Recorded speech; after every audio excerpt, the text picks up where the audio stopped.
Ladies and gentlemen, boys and girls, children of age. Well, I fucked it up already. Okay, forget it. Ladies and gentlemen, boys and girls, children of all ages. Alright, okay, so I fucked it up, so. Hi. Want to start over? Well, okay, no, let's forget it. Welcome everybody to our special WrestleMania 29 preview, well, where we will give our predictions on the very subpar card for WrestleMania 29 that will take place. Well, we are Sunday right now, so it will take place tonight at the MetLife Stadium in New York.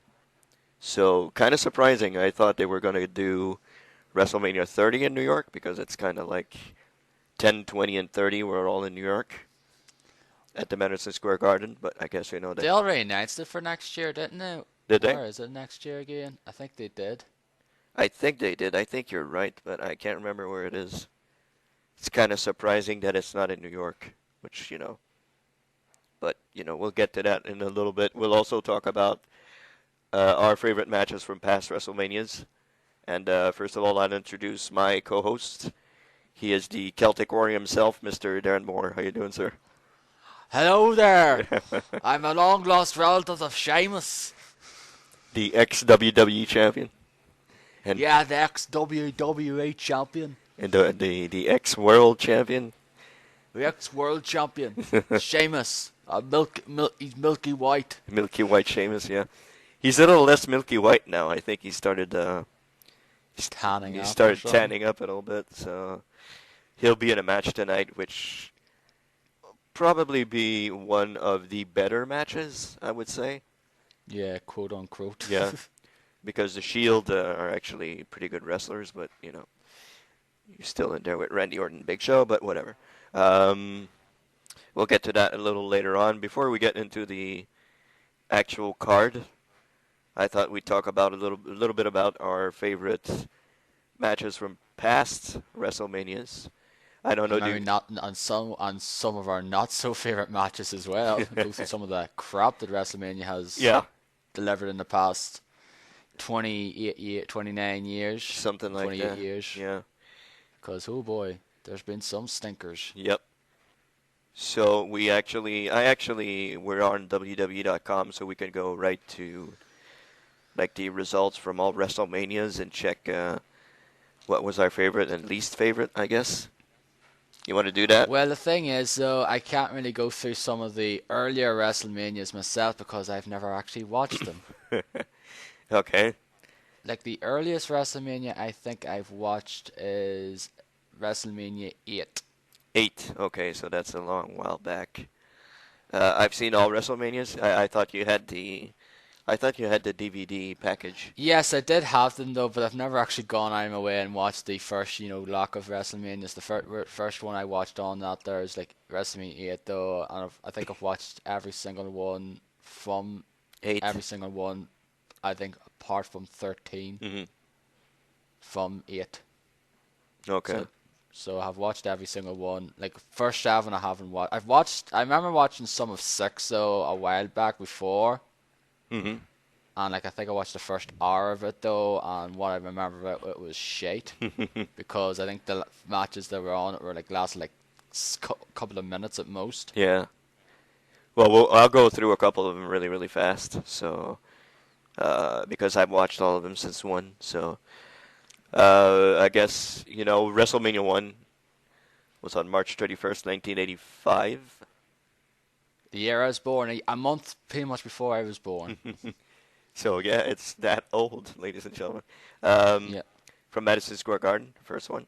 I'll go down the list. These are really some of them are really fucking boring. Tito Santana versus defeats the Executioner. I don't even remember who the hell that was. David Sammartino with Bruno Sammartino, who was inducted into the Hall of Fame last night. Versus Buddha's Beefcake with Luscious Johnny Valiant. That was a no contest. Okay, it wasn't a defeat. It was a no contest between the two. Once again, whatever. Ricky the Dragon Steamboat defeats Matt Bourne, rather. Don't know who that is. King Kong Bundy with Jimmy Hart defeats Special Delivery Jones. It's probably SD Jones or something like that. Anyway, Mm. Body Slam Challenge. Andre the Giant defeats Big John Studd. Intercontinental Championship. Junkyard Dog defeats Greg the Hammer Valentine with Jimmy Hart via a count out. So he didn't win the championship. Valentine retained. World Tag Team Championship. Nikolai Volkov and the Iron Sheik with Classy Freddie Blassie defeat Mike Rotundo and Barry Windham to become new champions. Isn't that supposed to be Mike Rotunda though? Isn't that like R&R Shyster? Isn't his name Mike Rotunda? Well, it's written Mike Rotundo here, so probably he Yeah, changed his I name. don't know if that's an actual typo or I'm just talking out of my ass, but I believe his name's Mike Rotunda. That's supposed to be R&R Shyster. Probably, yeah, probably was. Women's Championship, when it was still called the Women's Championship. Wendy Richter with Cyndi Lauper defeats Leilani Kai with Fabulous Moolah to become new champion. That's when the whole rock and wrestling thing, you didn't know what that was, right? The rock and wrestling thing back in the day with MTV and all that. Yeah, like the MTV and all that there, like back then, that's kind of thing what they did as well, especially with like celebrities as well. Like they kind of made WrestleMania this big spectacle where, you know, wrestling and, you know, Hollywood sort of, or like celebrities who were like big stars back in the day collided pretty much. Yeah.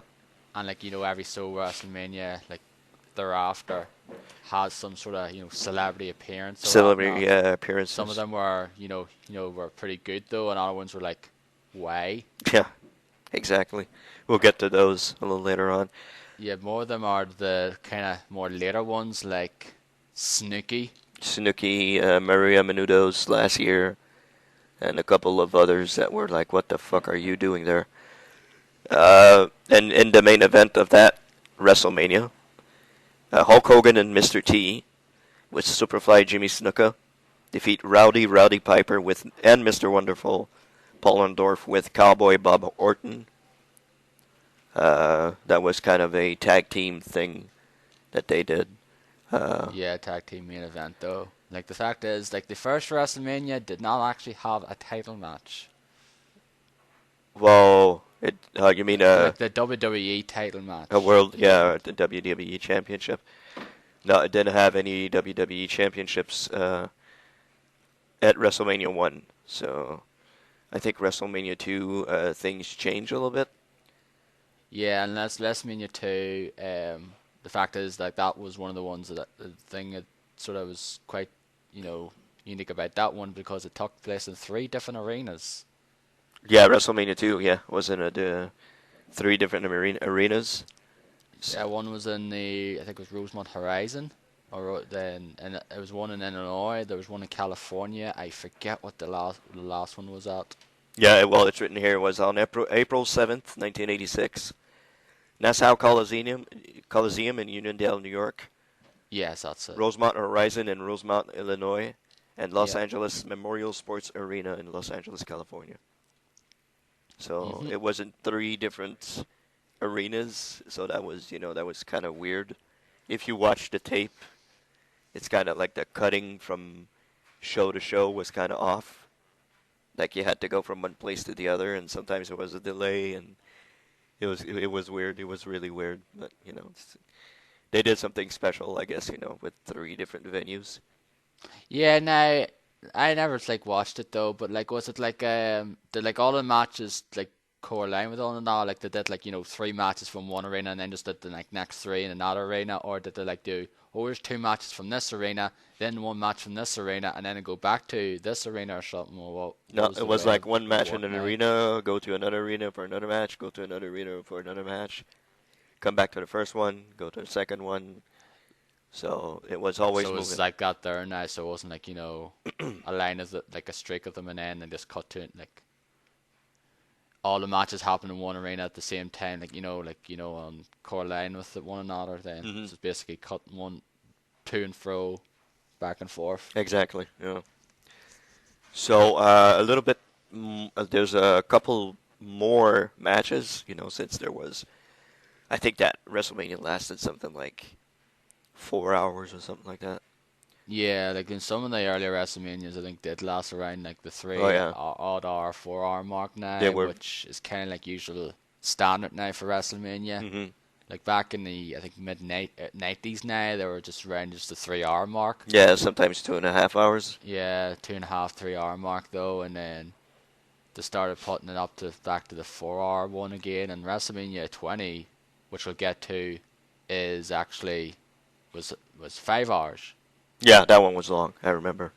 That was a long And ass WrestleMania. yeah, That was a and long ass WrestleMania. I didn't really particularly enjoy that one. No, There was you're right. 3 good matches, and that was it. Yeah, you're right. So for WrestleMania 2, Mr. Wonderful Paul Orndorff versus Magnificent Don Morocco with Mr. Fuji went to a double countout. So that's not very exciting. Uh, Intercontinental Championship, Randy Macho Man Savage, who in my opinion he is my favorite superstar of all time, without a doubt. He is my favorite. Has to be my favorite. Everybody Hulk Hogan, but I think Macho Man had much more talent than Hogan ever had. He was a better The wrestler. difference between Hulk Hogan and Randy Savage is Randy Savage didn't really whore himself out Yeah. like Hulk Hogan has. Yep. Exactly. He was in his own world. You just have to watch. Like I spent the other night just watching promos from Randy Savage. All the promos they used to do, and those were just awesome. I'm the cream of the crop. All those things, and just freaking awesome promos by Randy Savage. In WWE, in WCW, he used to have great promos. So it's a damn shame that he's not in the Hall of Fame yet. I don't know what. I know what's going on, why he's not there, but it's a damn shame that he's not there yet. Yeah, look, I think the whole thing was that he was going to he wanted to be in, if he was going to be in the Hall of Fame, he wanted his father and his brother to be inducted with him as well, Hmm. and I think they said nope. And I think that's one of the I think Yeah, that's assumed to be the reason why. it's a little. I mean, it's a little too much to ask. Like, yeah, Randy Savage, but his brother. You remember who his brother is, right? Yes, he's Lanny Poffo. the genius. Yeah, the genius. And the flying. Was it Flying Lanny Poffo? When he first Yeah, I think it's started. Larry Poffo. Yeah, when he started off, he's with his throwing frisbees everywhere in the crowd. I don't know that character now. I just know his name was Larry Poffo though, and I just know I only know him as the genius. Hmm. Where he came in with the fucking kind of Graduation. graduation. Yeah, graduation stuff on. I don't know his Bro, father though. Who his father was, so no. I have no idea who it was. But Unfortunately, I don't recall either. so continuing on, Jake the Snake Roberts defeats George Wells. Don't know who the hell that is. Boxing match: Mr. T with Joe Frazier and the Haiti Kid defeat Rowdy Roddy Piper with Cowboy Bob Orton by disqualification. That was actually a fake boxing match thing where Mr. T won. Like the beginning, like the first WrestleManias, Mr. T was very much involved with WrestleMania. Yeah, because he was quite popular back then. Because he was in Rocky and The also A he was in Team, the A Team yeah. as well. So like he was a big kind of big star back in the 80s though. I'm still Like wondering not why he, nowadays, no, but like back then. yeah, still wondering why he's not in the Hall of Fame yet. There must be some sort of reason behind that as well, though, because you would think he would be in it now, like to have that celebrity wing. Though, Yeah. there's like people in there, like Pete Rose, like Drew fucking Carey's in there. It's like really, Hmm. he made the one appearance in Drew Royal Carey, Rumble, and William that was it. Shatner's in there, I think. So people who just what the fuck. I don't know if Drew Carey did anything else with the WWE, like No, behind the scenes or whatever, though. But all I know was like wasn't a he Royal was in Rumble. that Royal Rumble 2001. That was it. Hmm. Yeah, that's pretty much it. Women's Championship, Fabulous Moolah defeats Velvet McIntyre to become new champion. Flag match, Corporal Kirshner defeats Nikolai Volkov with Classy Freddie Blassie. There was a WWF and NFL Battle Royale. I will not go through this because I don't want to, but there was a whole lot of NFL people, and Andre the Giant won the Battle Royale. I don't want to go through everybody here. Also, there's no offense now, but the thing is, if we go through all these matches for each WrestleMania, we'll be here all fucking night. Yeah, okay, we'll just go through the, I guess, the main ones. Just go through some of like the better ones, like some of the ones that you remember being like, pretty good anyway, Mm-hmm. or some of the like lowlights as well, like that was shade or whatever. Yeah. Because like some of the cards are pretty long, and if we Yeah. go through each of them, we'll be here for. I'll be at work. Yeah, probably. Okay, No so offense now. the World Tag Team Championships, when the Tag Team Championship actually meant something back then. Oh god, because I don't mean jack shit nowadays. No. British Bulldog with Captain Lou Albano and Ozzy Osbourne. Yes, Ozzy Osbourne was there. Defeats the Dream Team, Brutus Beefcake, and Greg the Hammer Valentine with Luscious Johnny Valiant to become new champions. And the main event was the WWE Championship, well, WWF Championship, Steel Cage match. Hulk Hogan defeats King Kong Bundy with Bobby the Brain Heenan to retain. That's when Hulk Hogan was on his I never lose a fucking match thing. Like John Cena, pretty much at the beginning of his career. Not really the start of his career, when it's like sort of his WWE title career. Yeah, title career, yeah. It's just weird going through some of these matches and hearing some of those wrestlers. Like, the fact is now, they're nearly 30 years ago now, some of those matches, and the fact is, like, a lot of those people are dead. Yeah, exactly.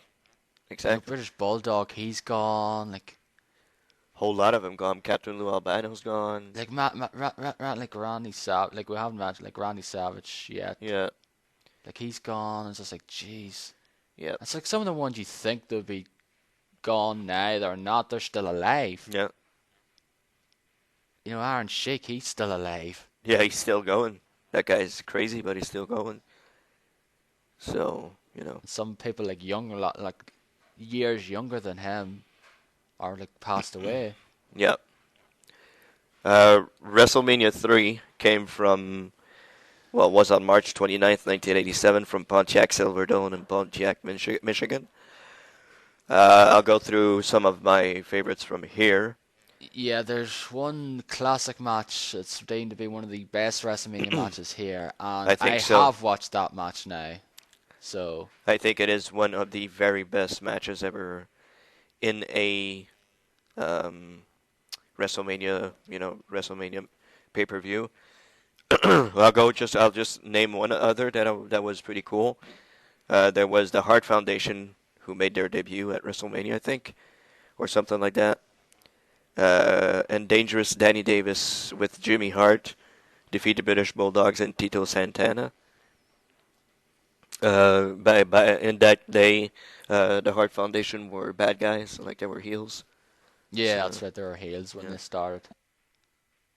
So that was a pretty good match. But the match you were talking about was the Intercontinental Championship. Ricky the Dragon Steamboat with George the Animal Steele. Two guys that are still alive, by the way. Defeats Randy Macho Man Savage with Elizabeth to become new champion. I think that's the only championship Ricky Steamboat has ever won in his career. And that was a phenomenal match.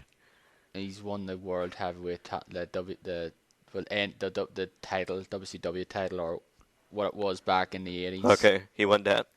The NWA World Championship, yeah, because he had some classic 80s matches with Ric Flair. Mhm. A lot of people renowned them as being some absolutely fantastic matches. Yeah, I'm not saying he's a bad wrestler because he's pretty fucking excellent. And that match proved it right there. That was a great match. A very, very good match between Ricky Steamboat and Randy Savage. Probably one of the best ones ever. Hey, you seen that match, right? What do you think? Yeah, Seen that match. That's an excellent match though. Yeah, So it is. Yeah, it's just definitely one of the better matches from WrestleMania history though. yeah. It's not some of the crap that you see in later WrestleManias. Hmm. Like trying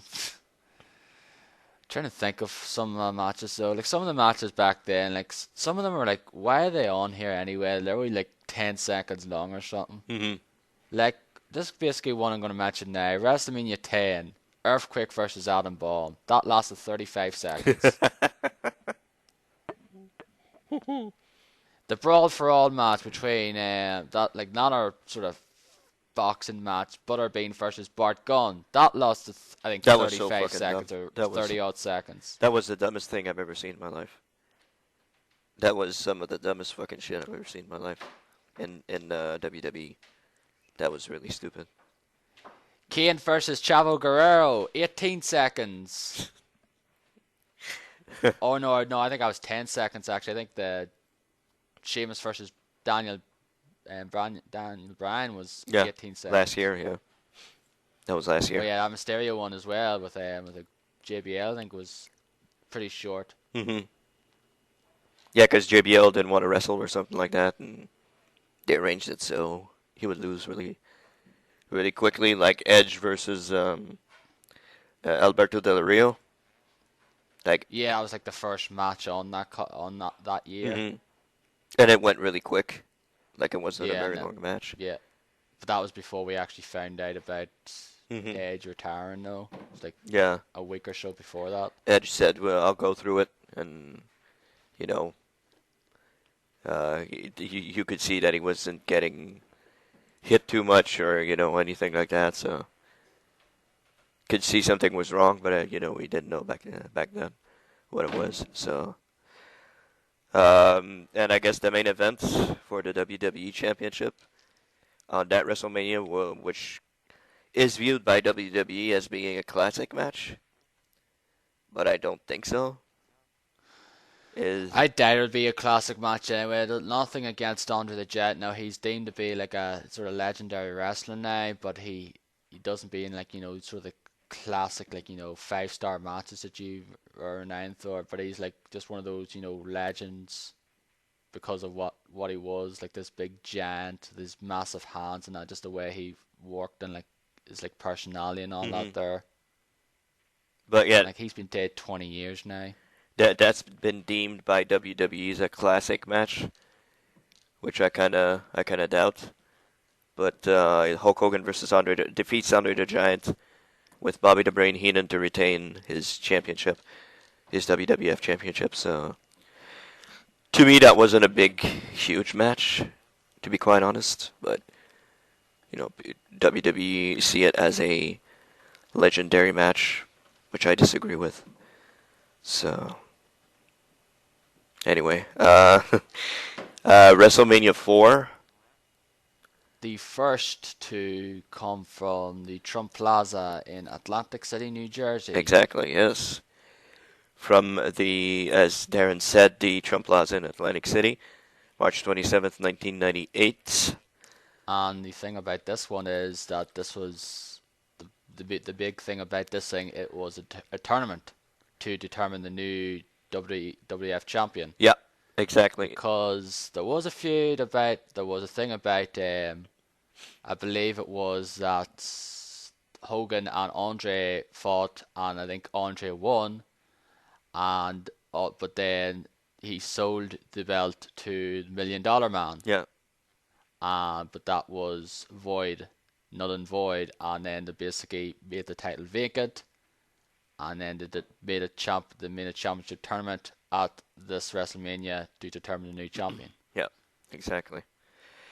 So there were other championships on the line there also. Brutus the Barber Beefcake defeats Honky Tonk Man with Jimmy Hart and Peggy Sue by disqualification. Big Sue.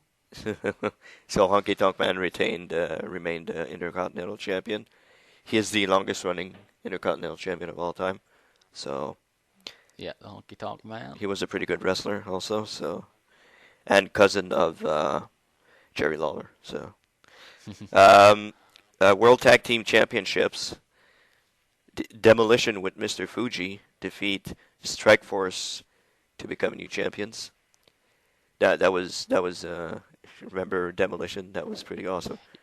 Yeah, I know Demolition War. They were one of the sort of big tag teams in the 1980s as well. But I don't know who the hell Strike Force is. No, me neither. I don't even remember who that is. And then there was the tournament. I'm not going to go through all the freaking matches because there's like a ton of them. Like there was round one, and then round two, and round three, and all that. But Yeah, the quarterfinal match was one of the ones is like Andre and Hogan fought against each other and they fought to double DQ, yeah, and therefore they were both knocked out. yeah, exactly. That ended in a double DQ, which led to Randy Macho Man Savage going to the tournament final to face Million Dollar Man Ted DiBiase. Um, Elizabeth was with Macho Man Savage, of course, and Hulk Hogan came out with Savage.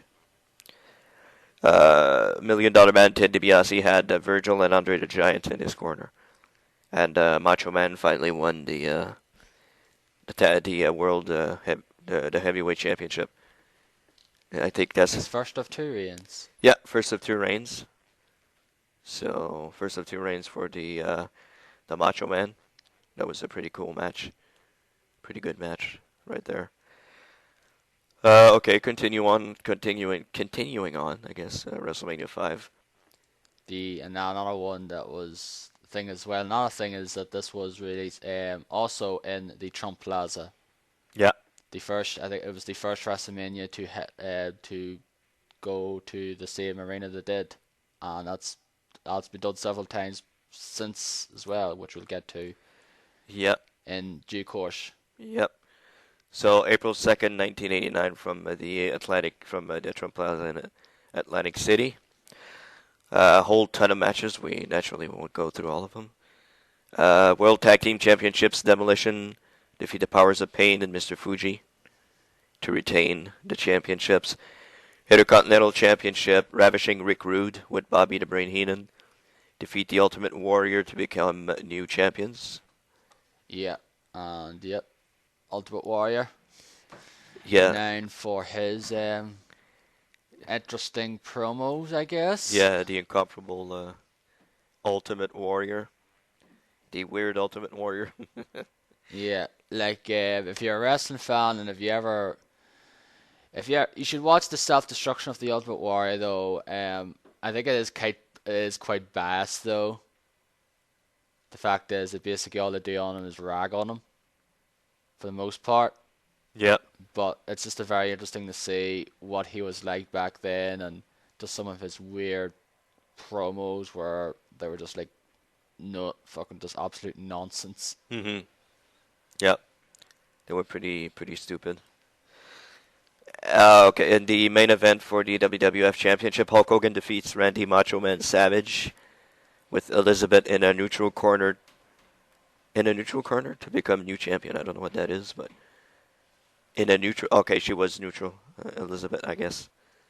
That was the beginning of the huge feud between Savage and Hogan.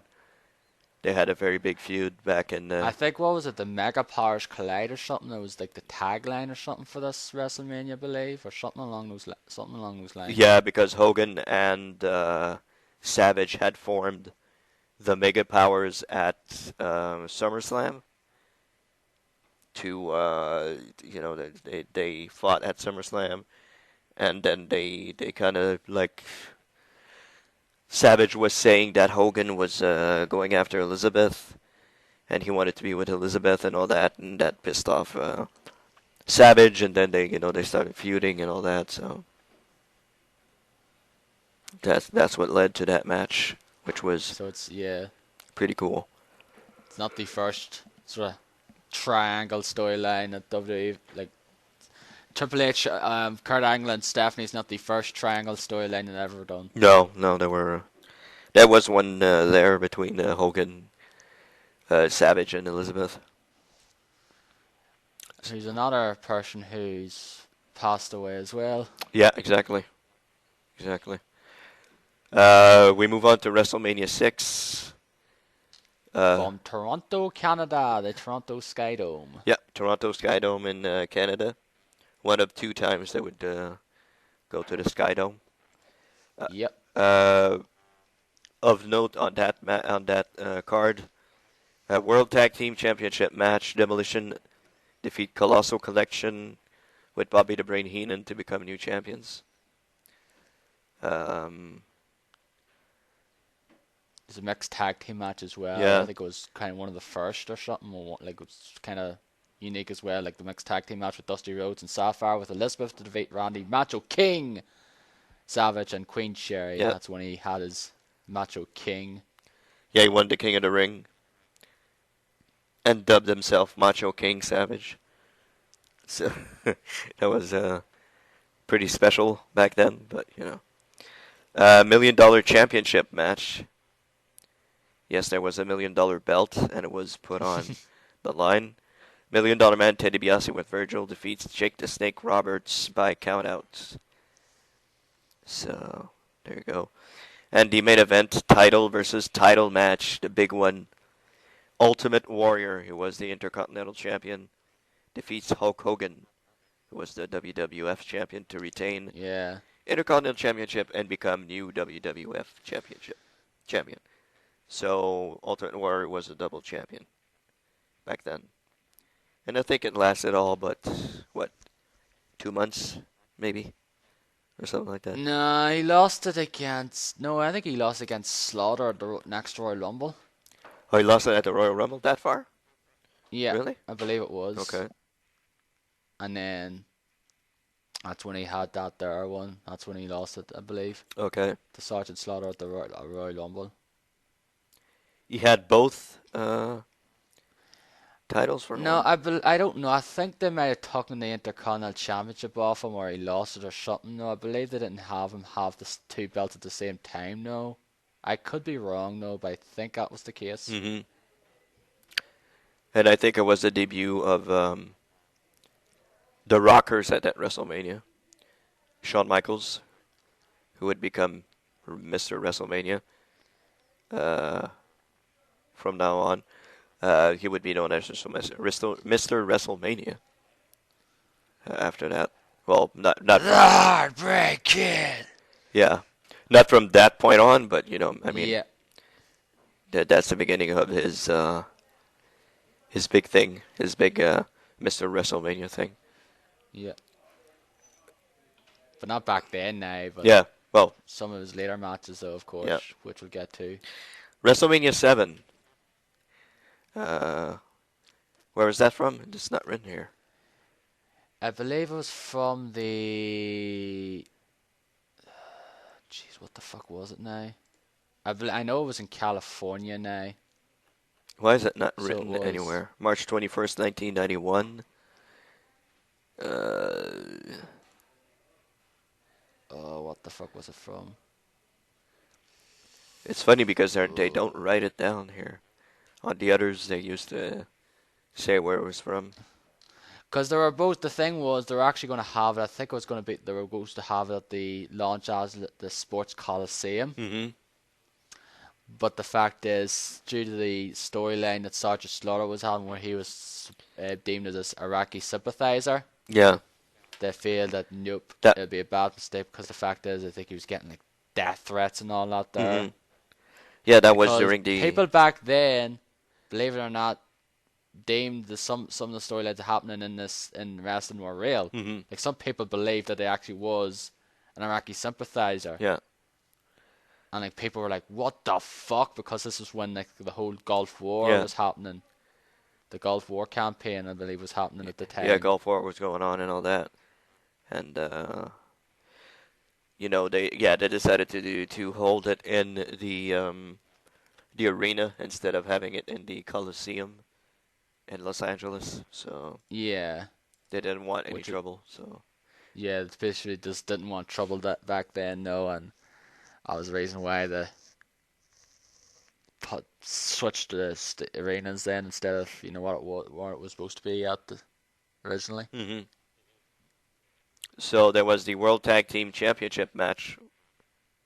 the Nasty Boys with Jimmy Hart defeat Hart Foundation to become new champions. So by then, the Hart Foundation were good guys, I guess. Yeah, I believe they were face then. Yeah.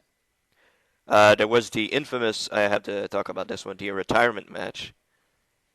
Ultimate Warrior defeats Randy Macho Man Savage with Green Sherry.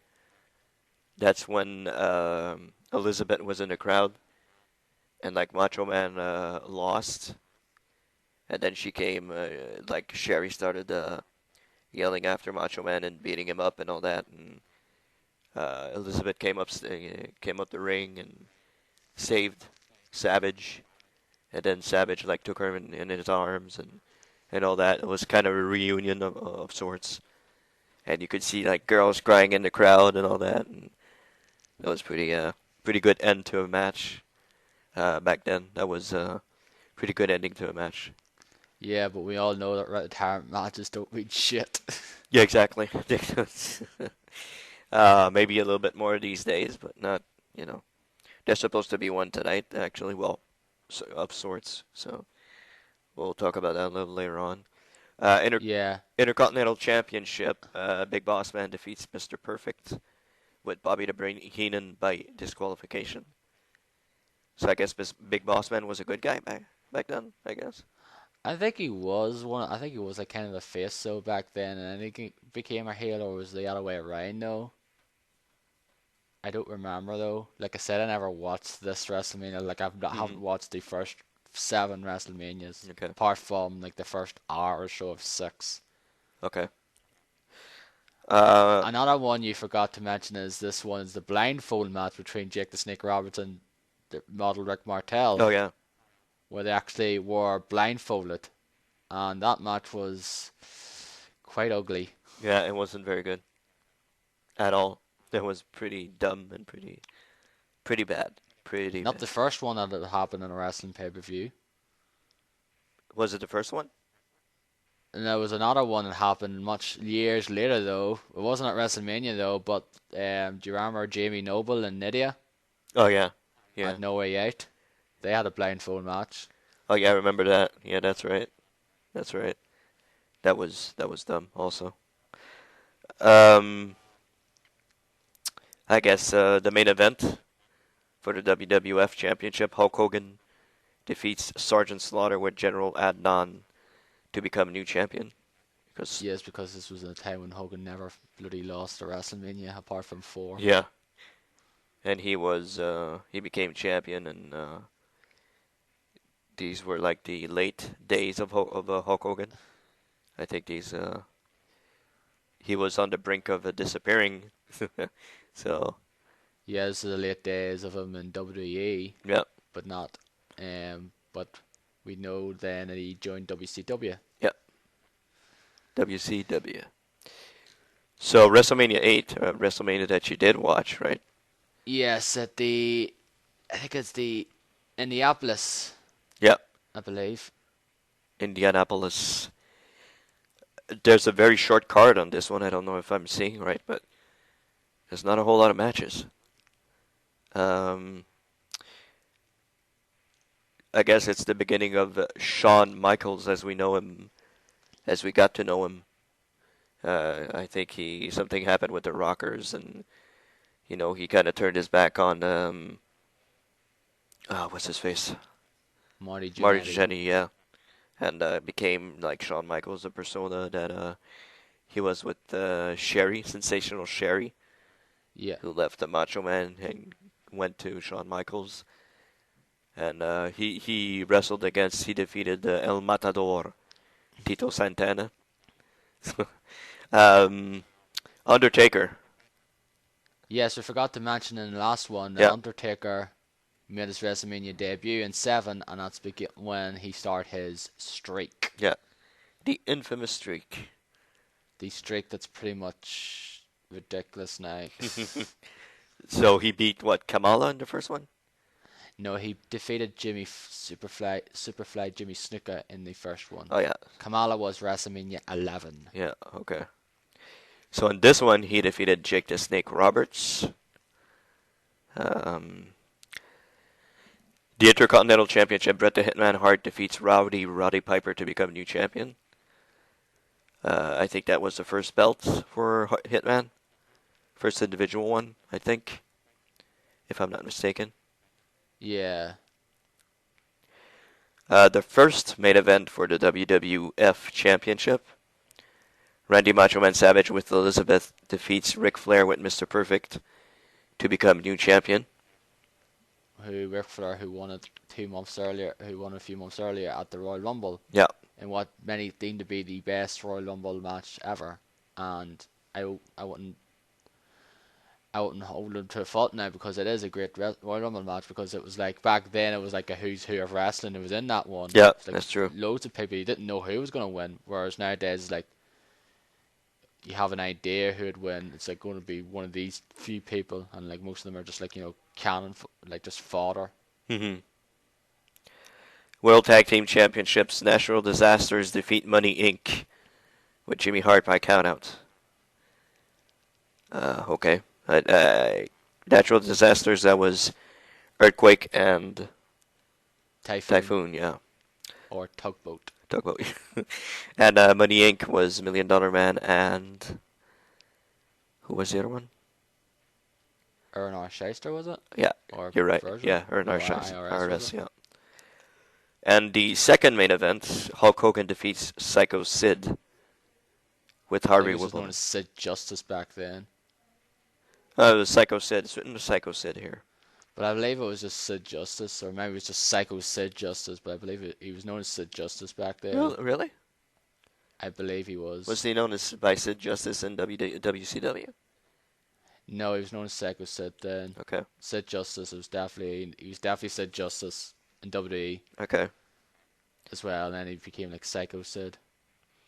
Yeah, so Hogan wasn't fighting in for the belt, but he had to be in the main event. So that's why there was 2 main events at that WrestleMania.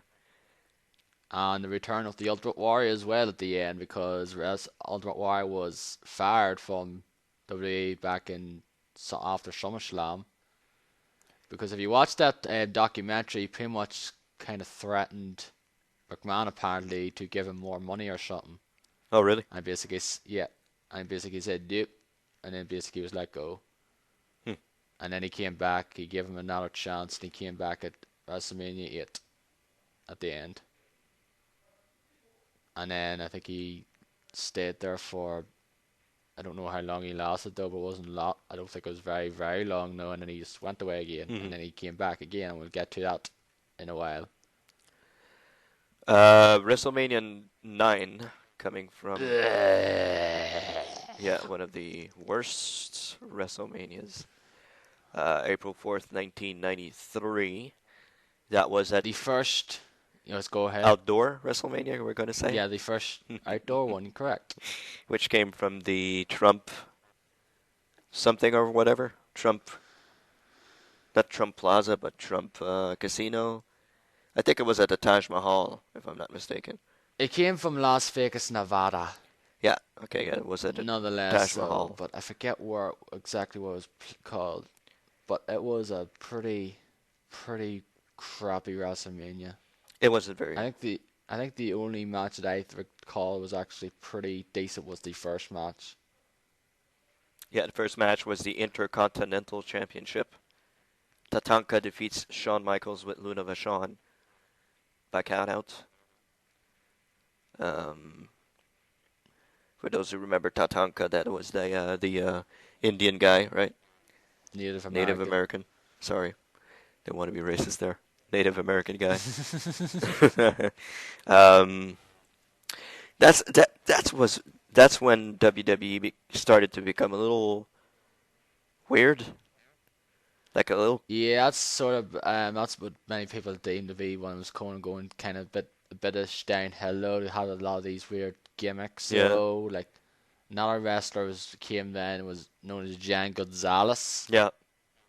Who's basically this tall ass guy. Yeah. Like he was like 7 foot odd, and he was god awful. Mm-hmm. Kind of like. He faced Undertaker at that WrestleMania, and lost, of course. For people who listen only to new wrestling, kind of picture the Great Khali. Yes, he's kind of like the Great Khali, but he had this weird bodysuit on and was like Yeah. basically muscle. There's a picture of him right on the side right here. It's Yeah, kind of a weird bodysuit type thing. yeah, Like his crotch was all hairy and it was kind of weird. Anyway. yeah, and like his arms have like hair or something at the top and bottom or something. Like Yeah. it's kind of a quite hairy guy or something. It's like okay. So, yeah, he made his appearance. That was Doink. I think that was his first WrestleMania. Doink the Clown. A crud. Doink was actually a heel back then as well before he became face. Yeah. I think I liked him better as a heel. He was pretty. Yeah, like that's the thing with some wrestlers though. You do prefer them as heels rather than faces. So this work better. Hmm. Crush, which you were talking about earlier, I think. He made his debut at WrestleMania, I think. Another gut person who's passed away. Yeah. Mr. Bob Backlund, who was inducted in the Hall of Fame last night, made his debut at that WrestleMania also against Razor Ramon. Um, okay, the story of this one is that Money Inc. defeated Hulk Hogan and Brutus the Barber Beefcake with Jimmy Hart by DQ in the World Tag Team Championship match at maybe midpoint of WrestleMania. And at the very end, the main event for the WWF Championship, Yokozuna with Mr. Fuji and Jim Cornette defeated Bret the Hitman Hart to become new champion. But after the Yes, match, and of course, then afterwards, Hulk Hogan shows up, calls out Yokozuna, and Yokozuna accepts a match, a World Championship match, and Hogan defeats Yokozuna to become a new WWF champion. I think that match lasted all but maybe 30, 45 seconds, yeah, it wasn't long something like that. whatsoever. So naturally, Hogan had to be in the spotlight, came back, and won the championship again. So, But that'll be the last time you see last WrestleMania you see him in until 18. 2002. Yeah. Maybe of note, Undertaker, third win in a row. He Yeah, defeated I Giant mentioned Gonzalez. He beat Giant Gonzalez, but by DQ. Yep. Which I believe is the only DQ victory he's ever had at a WrestleMania. I think so. I'm not sure, but So it's still a win, but not a clean win per se. yeah. So that was another win for the Undertaker. Um, what's up next? WrestleMania 10. WrestleMania 10 coming home to the origins. It's the second time that they came from Madison Square Garden. Yeah. March 20th, 1994 for this WrestleMania. I'm trying to find a card here. This is this card here has this basically this WrestleMania is quite memorable for two matches mainly. I think this WrestleMania had a pretty good card. Yeah, there's a few sort of decent matches though, but as I said, the card is remembered for two matches specifically. One of them is the opening match, Oh yeah. brother versus brother, Oh, yeah. Owen Hart, defeating Bret the Hitman Hart Yeah. in a classic WrestleMania match. That was a Like some people fantastic. probably were shocked at he actually beat his brother. Hmm. That was a And then fantastic match. they went on to feud during the summertime as well Mhm. for the WWE Championship because that's Owen Hart that year won the King of the Ring, Hmm. where Bret won it the previous year, Yeah. and then they feuded at SummerSlam for the title in a cage match, which was also quite a good match. And another match that is memorable is the ladder match. One of the first ladder matches to happen. It's not the first ladder match to ever happen, but it's the first one to happen at a WrestleMania. Yep. And that is the Razor Ramon defeated Shawn Michaels to retain. His Intercontinental Championship. Yeah. Yeah. So. And that's deemed to be a classic WrestleMania match as well. But there's also some stinkers. Like I mentioned earlier, Earthquake defeated Alan Baum with Harvey Whippleman in about 35 seconds. And the WWF Championship was disputed 2 times. Yes, because at the Royal Rumble, they deemed both Bret Hart and Lex Luger to be winners because they fell out at the same time. Ugh, Lex Luger. Ugh, what a horrible wrestler. Yes, he's another one who's, I wouldn't say is the best wrestler in the world. He's better than some of them out there, but He got his he's not. He's huge not. push. He got a huge push mid last in 1993. Mm-hmm. Like he faced Yokozuna at SummerSlam, and he won, I think, by countout. Mm-hmm.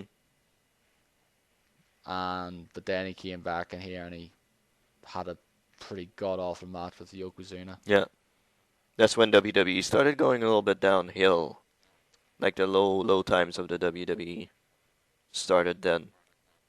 Yeah, Like the next around couple of the mid WrestleManias. '90s, it started to become, a lot of people kind of, okay, this is not so great anymore. Have these really crappy gimmicks. These matches are not so great. Yeah. And you had WCW. So, yeah. Yeah, WCW still wasn't really picking up steam back then in a way though. But like when the Monday Night Wars happened Mm-hmm. in 1985, that's when it sort of Took off. kicked things took off, and then we all know the rest is history with the NWO Mm-hmm. storyline. Yeah. Which, what would WCW be like if that never happened? Exactly. If there wasn't any NWO, yeah, I don't think WCW would have lasted that long. I highly doubt it. And the main event was Bret Hitman Hart defeated Yokozuna to regain the WWE Championship. And yeah, Yokozuna won against Lex Luger Yeah, by DQ. because Mr. Perfect, I think, was a special guest referee, Yeah, and he turned on Luger. I think Yeah. that's when the whole feud started. And keeping track of The Undertaker, where is he? Undertaker was not in this WrestleMania. Oh, he was not in the WrestleMania. No, he wasn't at this WrestleMania. Oh, really? Yeah, you're right. You're right. He came back next year. Where was he? Was he injured? Was he sick? I can't remember. That was the whole thing. Remember at the Royal Rumble where he was in a casket match with Yokozuna, Oh, yeah. and the whole thing where I showed him on the screen, and then he was in the screen, and then he just like woke up, Yeah. and not there, and that was that whole thing. Mm-hmm. He didn't come back until SummerSlam and had that whole Undertaker versus Undertaker match. Oh, yeah, that's right. There was that fake Undertaker. Yeah, Yeah. who I believe was, Kane. I think it was Crush or Crush? I thought it was Kane. no. No. I'm trying to think of his name now, the actor's real name though. I forget. I don't think it was Crush now, but I forget who it was though. Unfortunately.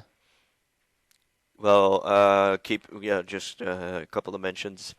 Women's Championship, Elinda Blaze defeated Leilani Kai to retain. And those who remember Elinda Blaze, she went to WCW at one point. And was she the one that put the title in the garbage? She dropped the one who dropped the title in the bin, yeah. Yeah. And that's kind of when the Women's Championship took a hiatus for a few years. Mm-hmm. And another, I need to mention this one, World Tag Team Championship. Men on a Mission with Oscar defeat the Quebecers. Well, I always get a man. With Johnny Polo by count out. So Quebecers Johnny actually Polo, were, aka Raven. yeah, Raven was Johnny Polo. So Quebecers, yeah, didn't really like him anyway, but whatever. They always get their man. Exactly. WrestleMania 11. Get ready to puke, ladies and gentlemen, because Yes, a lot of people deem this to be the worst WrestleMania. I have no doubt this is the very worst WrestleMania ever. In my humble opinion, this is the very worst one. Yeah. Live from the Hartford Civic Center in Hartford, Connecticut. These are really horrible matches if you look at them like this. Razor Ramon with 1-2-3 Kid defeats Jeff Jarrett with the Roadie by DQ for the aka Road Dogg. Yeah, and 123 Kid, aka X-Pac. So you could see where that was going. um, Undertaker came back. He defeated King Kong Bundy. Yes, my mistake. I said Kamala. He was at 11. I don't think he ever fought Kamala actually at a WrestleMania. Could be. So I thought it was Kamala. It was actually King Kong Bundy. So my mistake from earlier. I make mistakes even though I can't deem myself to be a kind of knowledgeable guy in WWE, history in that way, but nope, not this case. You had the World Tag Team Championship. Owen Hart and Yokozuna defeated with Mr. Fuji and Jim Cornette. Defeated the Smoking Guns to become new champions. Billy and Bart Gunn. Yeah. Billy Gunn, who became Mr. Ass. So, Yep, once literally. again. Yeah. I Quit match, but the Hitman Hart defeats Bob Backlund. A WWF Championship. Ugh. Diesel defeats Shawn Michaels to retain. But that wasn't the main event, folks, because the No. main event was The main Bam event. Bam Bigelow versus an NFL player Yeah. known as Lawrence Taylor. So I wouldn't have a fucking clue who the hell he was The main event. because yeah. I don't care for American football. That's how they cherished Diesel as a WWF championship. They didn't even put him in the main event. Lawrence Taylor with Ken Norton Jr., Carl Banks, Ricky Jackson, Steve McMichael, Chris Spielman, and Reggie White defeats. And the rest of the fucking NFL bloody league. Yeah, defeats Bam Bam Bigelow with the $1 Million Corporation in the main event. That was so fucking horrible. I cannot even begin to tell you how bad that match was. I can't believe this was a main event for a WrestleMania. Honestly, that was really bad, really horrible. Because all he did pretty much was like shoulder charges. Like he just jumped and did the shoulder charge for like fucking majority of the match. Yep. Whoop-de-doo, and clotheslines. Yeah. Like I know he wasn't a proper wrestler, but they really shouldn't have put this as the main event though. It kind of just sort of made the WWE Championship look quite inferior when it had this as the main event, Yeah. rather than the actual, the biggest title in the business. Mm-hmm. And it's like, why? I mean, why have a match like that? But, And this is when the sort of whole celebrity thing kind of got a bit out of control as well, because the championship match they had, I think Shawn Michaels was accompanied by Jenny McCarthy and Diesel was accompanied by Pamela Anderson. Yeah. Yeah, that was. And Nope. I think Salt and Pepper, performed that year. Yeah, Salt and Pepper did a song. There was that kid from Home Improvement. Taylor Yeah, Thomas his name, something. Jonathan Taylor Thomas, yeah. Yeah, I think his name was Davis Taylor, something like that. Mm-hmm. Like it got really out of hand. Like everybody was freaking. Like all the superstars were there. It was pretty bad. Another WrestleMania that I didn't find that great, but the main event was pretty good. WrestleMania 12 from the Arrowhead Pond in Anaheim, California. Yes, which would come back there 4 years later. Mm-hmm. So there was one championship match on that card. Only one. And my people saying like, what? This card looks pretty short. What the hell? There's only 1, 2, 3, 4, 5, 6 matches. Yeah, Really? only 6 matches. I guess we'll talk a little bit about some of them. Hollywood Backlot Brawl, Roddy Piper versus Goldust. He defeated Goldust with Marlena. That was AKA Terry Reynolds. Yeah. That was a pretty fucked up match. I don't know if you've seen it, but Yes, I do. I watched this one though. It's pretty weird. The fact is, it kind of went everywhere. Like they went to start in the back, and then I think they took it was like a chase and all this here and all this stuff that happened though. That was a real Falls Count Anywhere match, ladies and gentlemen. Not like you see today, where they go in the back, like just on the stage, and they come back, and then they go in the crowd a little bit, and then they come back, and Yeah. Hardcore matches as well back in the late 90s. yeah, There were Falls Count Anywhere. yeah, Like Big Boss Man and Shaw and Al Snow went in the Mississippi fucking River for Pete's yeah, sake. Oh exactly. no, I mean actually was it Hardcore Holly? I forget. Hardcore Holly, I think. Yeah. Yeah, They went in the fucking Mississippi River. It's a Valentine's Day massacre. yeah, exactly. That's how you do a hardcore match, not like today. I know they don't want Yeah, it. Falls Count Anywhere match or anything. Yeah, exactly. Yeah. Not like, oh, go up the stage and then try to for a pin. That's why I liked back then when they actually went in the back of the arenas and, outside as well. Mhm. That's like, that was awesome. Yeah.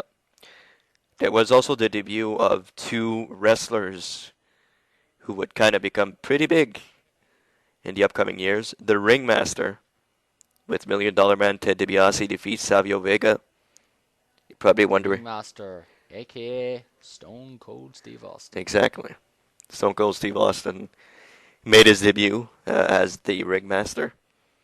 And that gimmick went nowhere. Yeah. But then he won the King of the Ring that year and spouted the infamous Austin 316 says, I just whipped your ass. Exactly. So, And the rest was history. pretty much. And another one who made his debut, Ultimate Warrior defeats Hunter Hearst Helmsley with Sable. Yes, where Ultimate Warrior basically beat him in about 90 seconds. Exactly. Triple H did the pedigree of him, and then Ultimate Warrior did his old second win, build up crap like Hogan does, Mm-hmm. and then he just goes through the motions and then beats him. Yep. And Sable was Hunter Hearst Helmsley's, I guess, manager back then. So, yeah. So, Triple H, naturally, for those who don't know. Undertaker defeated Diesel. Still on his way to the infamous perfect record. And the WWF Iron Man match for WWF Championship. Yes, Shawn Michaels defeats Bret the Hitman Hart in overtime. because they went 60 minutes without a single fall. Yeah. That was a pretty damn good match, though, I gotta say. It's quite a decisive match though, because some people out there deem this to be a great match, and the fact is, also the fact is that none of them got a pin in an hour, which is pretty cool. Mhm. But the other ones that deem this match to be boring as hell. Which I don't agree. I am in the former. Yeah. So you think it's a good match? Yes, I do. Yeah. Well, two huge superstars, two of the biggest superstars of all time, I guess you could say. Yes, So. this is like when this Shawn Michaels. This is when he started his WWE title career. Yeah. The title reign. Yeah. And got his pushed a few years back. Well, that's when WWE started coming up a little bit, getting a couple of better WrestleManias, I guess we could say. Things going a little bit better for the WWE back then. Well, they still were in the, of course, I think the Monday Night Wars started back then. Yes, the Monday Night Wars were in full effect by this WrestleMania. Yep. So WrestleMania 13. Returning to the Rosemont Horizon. Yep, Rosemont Horizon and In Cal. Illinois, Rosemont, Illinois. Yeah, Rosemont, Illinois. So, And this is actually the first one to not have the Roman numerals. that's true. Yeah. It just had the actual 13 number. Yeah. Because every other WrestleMania had just the Roman numerals as the title, Mm-hmm. which eventually that sort of start, switching between that. Yeah. And WrestleManias later on as well. And yeah, This one I've never seen, Oh, you've never seen this WrestleMania? except for the one match, which is deemed to be the best match in this card, which I agree with. Okay. So there was a what is this? Tag team Fatal 4-Way elimination match. The Headbangers defeat the Godwins with Hillbilly Jim, the New Blackjacks, and Doug Furness and Phil LaFawn. Is it Doug Or was it Furnace? I thought it was Firma. I'm blind. No, it's Firmus. Um, the debut of a certain superstar who will wrestle tonight in the main event. That was his WrestleMania debut. Yes, Rocky Maivia. Don't know who that is now. Rocky Maivia defeats the Sultan with Bob Backlund and the Iron Sheik to retain his Intercontinental Championship. The Sultan, aka Rikishi. Exactly. Or Fatu as well. Yeah. So, and I think he's actually The Rock's cousin, right? Rikishi is The Rock's cousin, I think, Apparently in real so. life. I don't know if that was actual storyline or if he actually is his cousin in real life. I think he is, if I'm not mistaken. So I guess Rocky Maivia is The Rock. So, there you go. World Tag Team Championships, Owen Hart and British Bulldog versus Mankind and Vader with Paul Bearer went to a double countout. So that's when Paul Bearer left The Undertaker to manage Mankind and Vader, if I remember correctly. Yeah, but he was more with Mankind because that's back in SummerSlam 96. Mankind and Undertaker had a Boiler Room Brawl match, and that's when Paul Bearer turned on him. He hit him with the urn. Yep. Because I think I believe the stipulation for that match was you had to, the first person to escape from the Boiler Room and get the urn, which was in the ring, wins the match. Yep. I think Undertaker was about to get, no, I think Paul Bearer got the urn, and I think he was about to give it to the Undertaker. Instead, he just hit him with it, and then he gave the urn to Mankind. Exactly. Yeah, I remember that. The infamous submission match. Bret the Hitman Hart defeats Stone Cold Steve Austin. Which a lot of people deem to be, this is the match that made Stone Cold Yep. into a superstar. Yeah, Stone Cold never submitted. He never submitted. He passed out Yep. from the pain, and it's one of those, classic, most famous classic, visuals. Yeah. See him like screaming and like the blood dripping down his face. Yeah. And a lot of people deem this to be some sort of double switch as well, where Stone Cold becomes a face and then Bret Hart becomes a heel. That's true. Yep. And that's when the whole, Stone Cold, the whole America v Canada feud kind of happened then. Yep. As well. Which kind of happened throughout that summer, because there was a pay-per-view known as Canadian Stampede. That's true. Yep. Yep. And the main event, the WWE Championship, WWF Championship, The Undertaker defeats Psycho Sid to become new champion. Was this his first title ring? I think so, right? No, his second. second. Okay, his second title. Because he beat Hulk Hogan at Survivor Series 91. Oh, yeah, that's true. Okay, yeah. So, once again, Undertaker winning, continuing his streak. So, which match did you say that was the highlight for you in this one? The submission match. The submission match, yeah. That's the one. That's the only one I've seen from this WrestleMania. Okay. Now, everyone since then I have seen. Okay, you have seen all of them. And some of them I quite enjoyed. Other ones not so much. Mm-hmm. Yeah. So WrestleMania 14. From the Fleet Center in Boston, Massachusetts. Yep. Started off with a tag team battle royale. And I'm not going to go through all of this, but I'm just going to say that Legion of Doom with Sunny won the battle royale. Yes, it was a battle royal actually to determine the number one contenders. Yep. Of the tag team titles, who at the time were the New Age Outlaws when that match occurred. Yeah, that's true. DX was happening back then. Yes. So that's when also we had all these freaking titles. Like there's yes a bunch of them here. The Light Heavyweight Championship, the European Championship, the Intercontinental Championship, the World Tag Team Championship, yeah, and the WWE Championship. 5 titles were on the line. Yeah. The Light Heavyweight Championship, Taka Michinoku defeats Agia to retain. The European Championship, Triple H defeats Owen Hart to retain. Mixed tag team, no, never mind. I don't want to talk about that one. Intercontinental Championship, The Rock with the Nation of Domination defeats Ken Shamrock after a reverse decision when Shamrock would not release the ankle lock.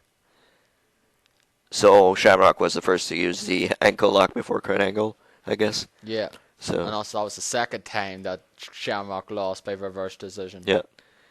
So, Because at the Royal Rumble as well he won, but unfortunately Rocky put the little brass knuckles in his pants then and deemed that he actually got hit by them, and then his decision was reversed as well. yeah. So basically Rock being being a sneaky little bastard and screwing Ken Shamrock out of the title. Yeah, Rock being a heel back then.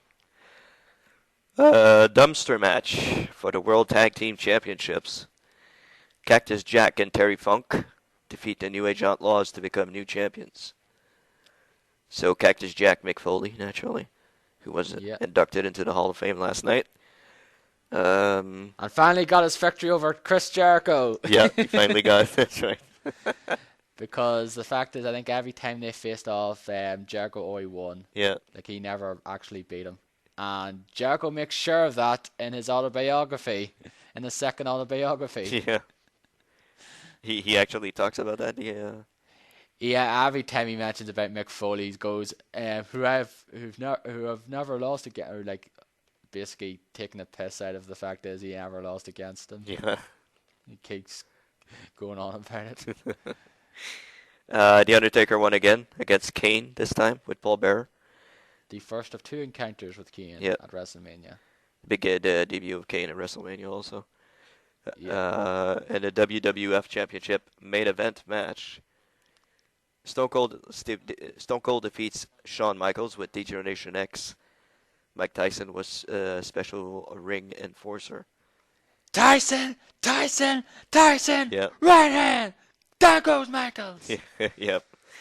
So, the story of this match is that Tyson was apparently with D-Generation X. And then the referee got knocked out during the match, and then Stone Cold got the cover on Michaels, and Tyson just freaking flew into the ring and started counting 1, 2, 3 really fast. Yeah. And Austin won. And then Shawn Michaels got in Mike Tyson's face, and Tyson just knocked him out. And that was the last time we'll see Shawn Michaels for a while wrestle until 2002. Yeah, he would disappear after that because of his back injuries. He would have to go for a while. So yeah, many people would deem actually he was finished. Yeah, but he actually did come back. Yep.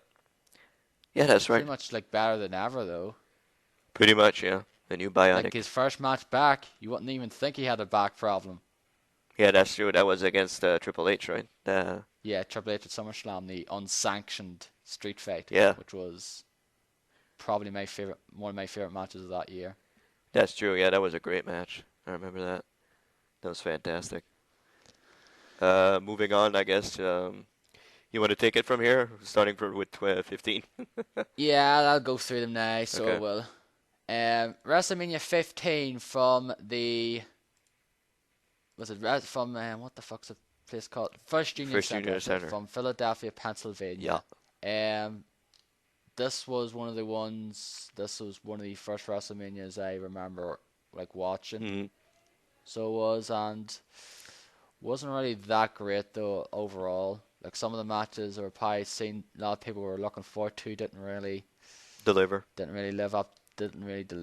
Yeah. It had the Triple Threat Hardcore Championship match. Hardcore Holly beat Billy Gunn and Al Snow to become the champion. Mm-hmm. The World Tag Team Championship. Owen Hart and Jeff Jarrett. This is unfortunately a few months before Owen Hart tragically lost his life. Yeah, that's true. It's the last WrestleMania what we see him in. Yeah. The infamous Brawl Fall, which was a load of shit. Oh yeah, that was garbage. Butterbean and defeats Mark Gunn. That's yeah. That was bad. The referee match as well. Mankind did a big show by DDQ, become referee for main event though. Yeah. I believe it was the case though that they're actually going to have it was going to be a Hell in a Cell match between those two. Mhm. There were rumors about that instead, but instead they give it to Undertaker and Bossman, Mhm. which is one of the worst Hell in a Cell Yeah. matches, especially when what happens at the end with Mhm. Big Boss Man hanging there on a noose, Yeah. He was hung. and quite chilling now to see that because the fact is another wrestler who has sadly passed on. Yeah. Um, Kane defeated Triple H by DQ. At this point, Triple H was with the corporation, Yeah. and he was with China. Then no, actually no. Triple H was still with DX. It was China who was with the corporation. Sorry. Yeah. And they had a little reunion there. I think, oh, is Triple H and China back together? Is DX back together? No, that wouldn't be the case No. when Shane McMahon defeated X-Pac to retain thanks to Triple H and China. Yeah. And Triple H joined the corporation, and that's when he began his push into the main event. Mhm. Sable defeated Tori. Sable basically being a bit of a being a bit of a bitch at this point. Yeah. That's true. And of course, the main event was Stone Cold defeated The Rock to become the champion, the first of 3 encounters Yeah. at WrestleMania. And Shane McMahon defeated the X-Pac. Yeah, I mentioned Oh, that you mentioned. already. Okay, sorry. Okay. It's the first of 3, not the best one they would have though, but still a pretty good match. That's true. It's good. Now, WrestleMania 16, no, wait a minute, no, Nope. WrestleMania 2000 Yeah. returns to the Arrowhead Pond in Anaheim, California. Mhm. And this is the first WrestleMania that I would stay up to watch. And I would stay up to watch every single WrestleMania until WrestleMania 27. Okay. I believe that was the case now, or 23 or something. I forget exactly. This I actually like this. Not a lot of people don't think this one's actually a good WrestleMania, but I actually do like this one. It had some good matches. Mhm. Like I love the Hardcore Battle Royal. Yeah, that was good. Yeah. Basically it's just 15-minute. It's not like a over the top rope though. It's like basically 15 minutes, and you have to pin. Basically go. It's kind of like what the scramble match is. Championship scramble. Championship scramble match is, isn't it? Yeah. Where like whoever has the pin on the opponent is like the champion at that point, Yeah. and whoever's at the champion at the end of the 15 minutes is the winner. Final champion. Yeah. And it was a bit of a weird, controversial ending as well because the fact is that Hardcore Holly came in, hit Taz with the. He hit Taz. Like Crash Holly was the champion at that point. Hit Taz with the thing, or was it Crash Holly with the glass jar? Mm-hmm. Then he pinned Crash Holly, but people were saying he got the commentators were saying he got the shoulder up, but he clearly didn't. Taz actually did when he was getting pinned. Yeah. But not the case there. But a good match. Then a match that this is probably one of the highlights of the tag team championship era. Yeah. For these teams, Edge and Christian defeated the Dudleys and the Hardy Boys to become the champions. Yeah. And I love the matches between these guys. They just basically know how to work together. Oh yeah. It all started with the ladder match at No Mercy the previous year. Yep. And then it just grew and grew, and then they became like the TLC. Became TLC. Yep. Tables, Ladders, and Chairs, oh my. Yep. And the cat fight. Ugh. That was horrible. Yeah. Mae Young kissing Val Venus. Yeah. And Mae Young, infamous for showing her lady bits. Yeah. At the Royal Rumble. Yeah. Yep. Ugh. Did the cat? That The was cat very did the bad same as well. thing, right? What? The cat did the same thing, right? Yeah, she did it at Armageddon. Yeah. I was like, yeah, I've seen her. You seen her breast for a split second. Mm-hmm. Unfortunately, though, we had to see Mae Young's the following months. Yep. exactly. Yeah. The Intercontinental Championship match, which was between Chris Benoit, um, basically a wrestler who will never see the light of day in WWE archives again. True. Yeah. We'll get to that in due course. Yeah. This was a 2 out of 3 falls match where the first fall was for the Intercontinental Championship and the second fall was for the European Championship, which I just found strange, which it wasn't the other way around. hmm Kurt Angle was the champion at the time. Of He both was both titles. the Intercontinental Champion and European Champion, Yeah. and he lost both the titles without getting pinned. Yeah. Chris Benoit pinned Jericho to win the Intercontinental Championship, and Chris Jericho pinned Benoit to win the European Champion. Yeah. And there was a few other matches as well, but they weren't that great. The Kane and Rikishi one would last all of like 4 minutes, Yeah. and that was the third time. We forgot to mention the third time Pete Rose came in and Pete Rose Yeah. came in and got chokeslammed and then got stink-faced. True. And the main event was the Fatal 4-Way Elimination match with a McMahon in every corner. Yep. And this was the first WrestleMania where a heel won the title, like kept the title That's true. as well. Yeah. Like every other WrestleMania, when there was a championship, the WrestleMania fans left home happy because it was a face. hmm This was the first one it's the first heel to retain the championship at WrestleMania. Yeah. Triple H defeated The Rock with Mr. McMahon. Stephanie McMahon was Triple H corner, Mick Foley with Linda McMahon, and Big Show with Shane McMahon to retain. Thanks to Mr. McMahon, because he turned on The Rock. That's true. You can't trust Mr. McMahon. Yeah. Cannot trust him. Because And he Undertaker. hit him with the chair a couple of times, and then he got the pin. That's true. Triple H got the pin. Undertaker wasn't there at this one. This is another year that Undertaker was not there. Yeah. But he would be back. Yeah. In Due time. he would be back in. He'd be back in the next WrestleMania, which was from the Houston Astrodome in Houston, Texas, and a lot of people deemed this to be the best WrestleMania, and I think it is one of the better WrestleManias out there because there's some great matches in here as well, especially the TLC match with the one of my favorite all-time moves, the Super Spear, as I like to call it. Yeah.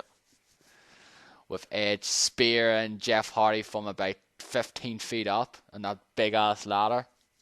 Jeff Hardy was hanging, and then Edge speared him. I love that move. Few matches here.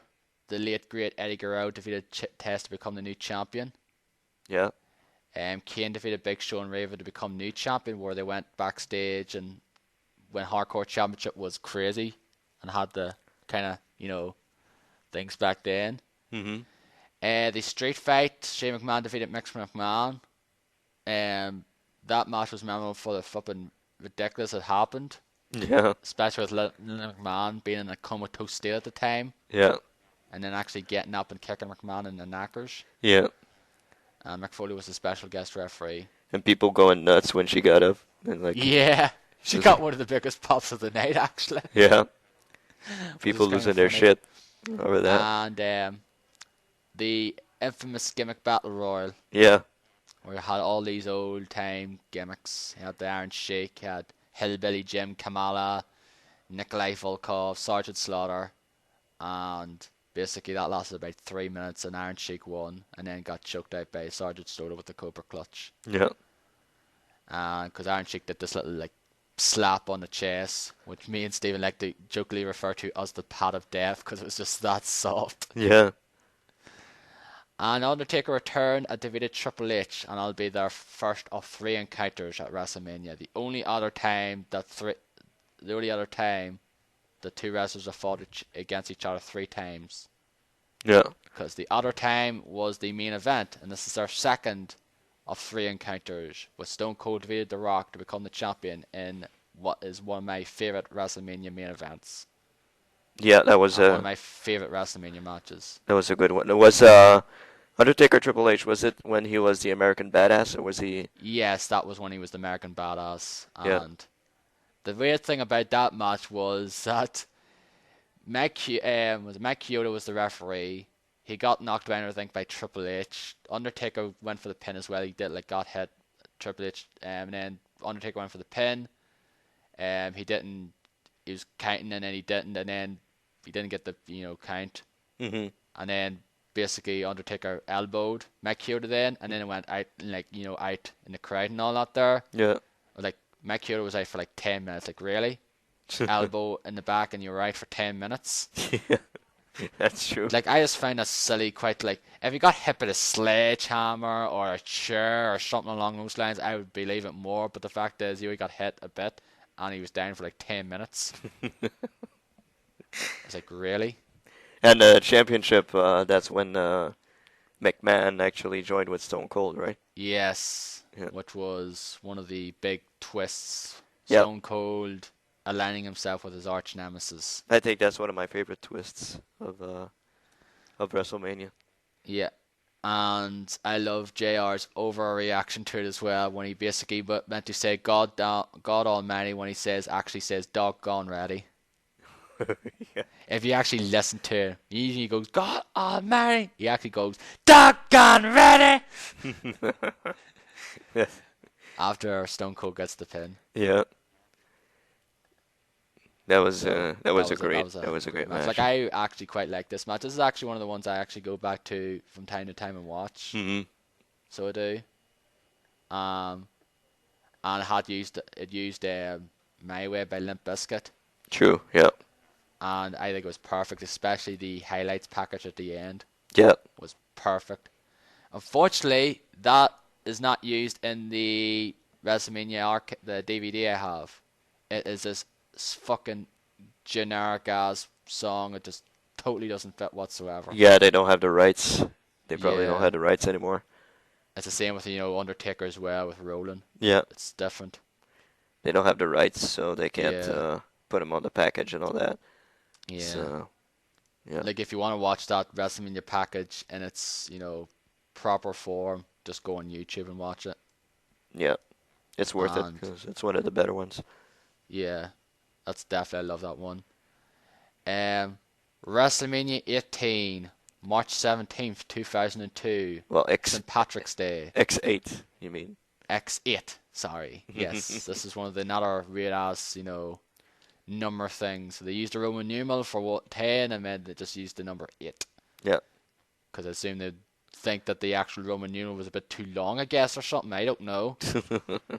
I don't know. Um, But yeah, this is the first WrestleMania after the WCW WWE merge. Is that it? No, it was No. the second. Second. Because the first WrestleMania 17 happened shortly after the WWE buyout of WCW. Okay, but this was Because they this had was the the whole- first one where Oh yes, the first one after the WCW WWE merge after the lost in the Alliance storyline. yeah, Yes, where correct. everybody That's what you from meant. everybody from the other company started coming in. Yeah. So yeah, This was quite interesting WrestleMania as well. Had a few matches like Rob Van Dam, defeated William Regal to become the new champion. yeah. DDP, Mhm. Bang, defeated Christian retain. Mhm. I like you, you like me. I Mhm. want to help you, like me. Yeah, that was the whole I DDP. don't care. That gimmick was stupid, but was funny though. Yeah, trying to make Christian like himself and all that. And, Yeah, and Christian with his little temper tantrums as well. That was when he was in this little wee temper tantrum mode. yeah. Hardcore championship match. It's basically there was a match though, but they had different pins though, like Spike Dudley, Hurricane, Manny Molly, Maven, and lastly Christian all scored pinfalls to become hardcore champion during the night. Yeah. Undertaker continuing his streak. I believe this was when he got the 10-0. Yeah, At this point, I believe it was. I think so. Yeah.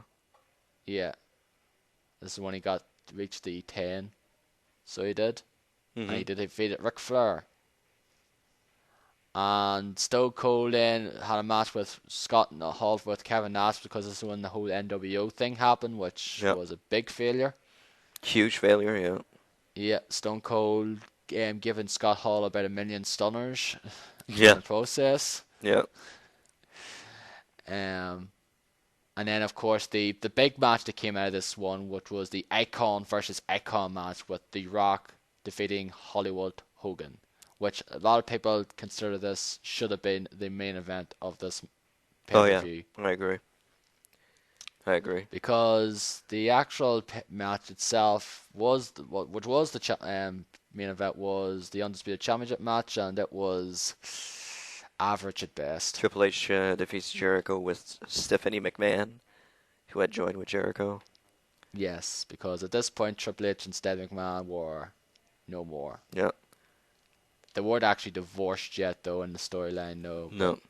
Because I think that happened a few months later. And Triple H was a face back then. Face, yes, So. because he got injured for a lot of months, and he came back at January that year and won the World Rumble. Yeah. And But the Icon versus Icon match, The Rock defeated Hulk Hogan. A lot of people like Hulk Hogan was actually part of the NWO, but the fact is he got a big pop, Oh yeah. and then basically, I think that's part of when that happens. Like, I guess this NWO thing isn't going to work out as what we wanted it for because of this. Yep. I think basically shortly afterwards he just dropped the NWO and just basically became Hulk Hogan again. Yeah, it was a quote unquote passing of the torch Yes. match also. Yeah. Hogan passing it on to Rock. So, yeah, this is one of my favorites. One of my favorite matches at a WrestleMania. It's for the sort of thing, for what it is, though, for what, like, the big, Yeah, for what it is, yeah. for what it is, it's like, as like a classic match, a classic, WrestleMania match, like moment or whatever, but the actual match itself, of course, No, not for wasn't, the like, match, not for the. fantastic. No, you're right. It was like, decent, Yeah. pretty good. Mm-hmm. But just for the spectacle for what it was back then, Yep. yes, it was pretty special. Yeah, it was. It was. Really enjoy that match. I go back sometimes and watch it still. So, yeah, it's to me it's one of the good ones. One of the good ones. So. Yeah. WrestleMania 19 from the Safeco Field in Seattle, Washington. Yeah. I think this was kind of the sort of second-ish, because it was kind of outdoors, wasn't it? Yeah, it was outdoors. Yeah, Safeco Yeah. Field is outdoors. Yeah. Yeah. And you went there, did you? Yeah. Well, I mean, the championship match was pretty good. The Rock Stone Cold, naturally, when Stone Cold came back, that was pretty good. Shawn Michaels, Chris Jericho. The best match on the card. Yeah, true. That was 100% true. But the rest, yeah. Yes, unfortunately, Undertaker, his kind of, run of sort of good matches at WrestleMania came to an end in this one. Yeah. Oh, yeah. Because he was stuck in a handicap match. Yeah. With Big Show and A-Train, which was garbage. Oh, it was crap. It was actually supposed to be a tag match with remember Nathan Jones, Dennis? Oh, yeah. I remember. Yeah. I'm Nathan Jones. Good eye.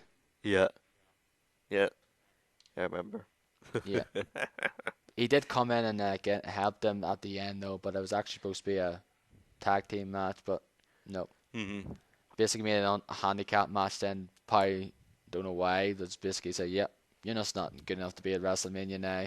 To actually be in a match. Yeah. And I guess Trish Stratus also was pretty good.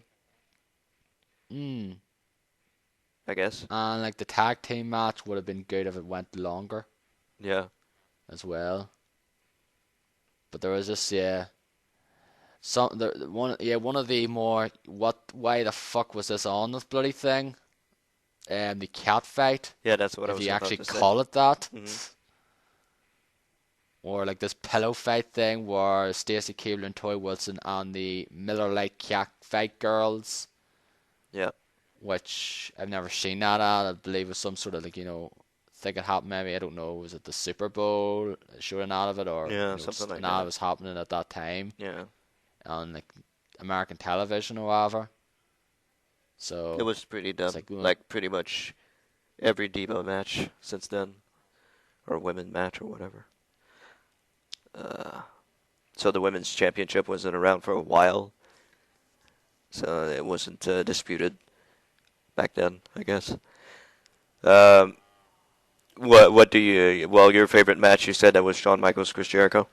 Shawn Michaels, Chris Jericho. I knew that match was going to be good though, because the fact is they built it up Yeah. really well. Mhm. It's all started at like, January. Yeah.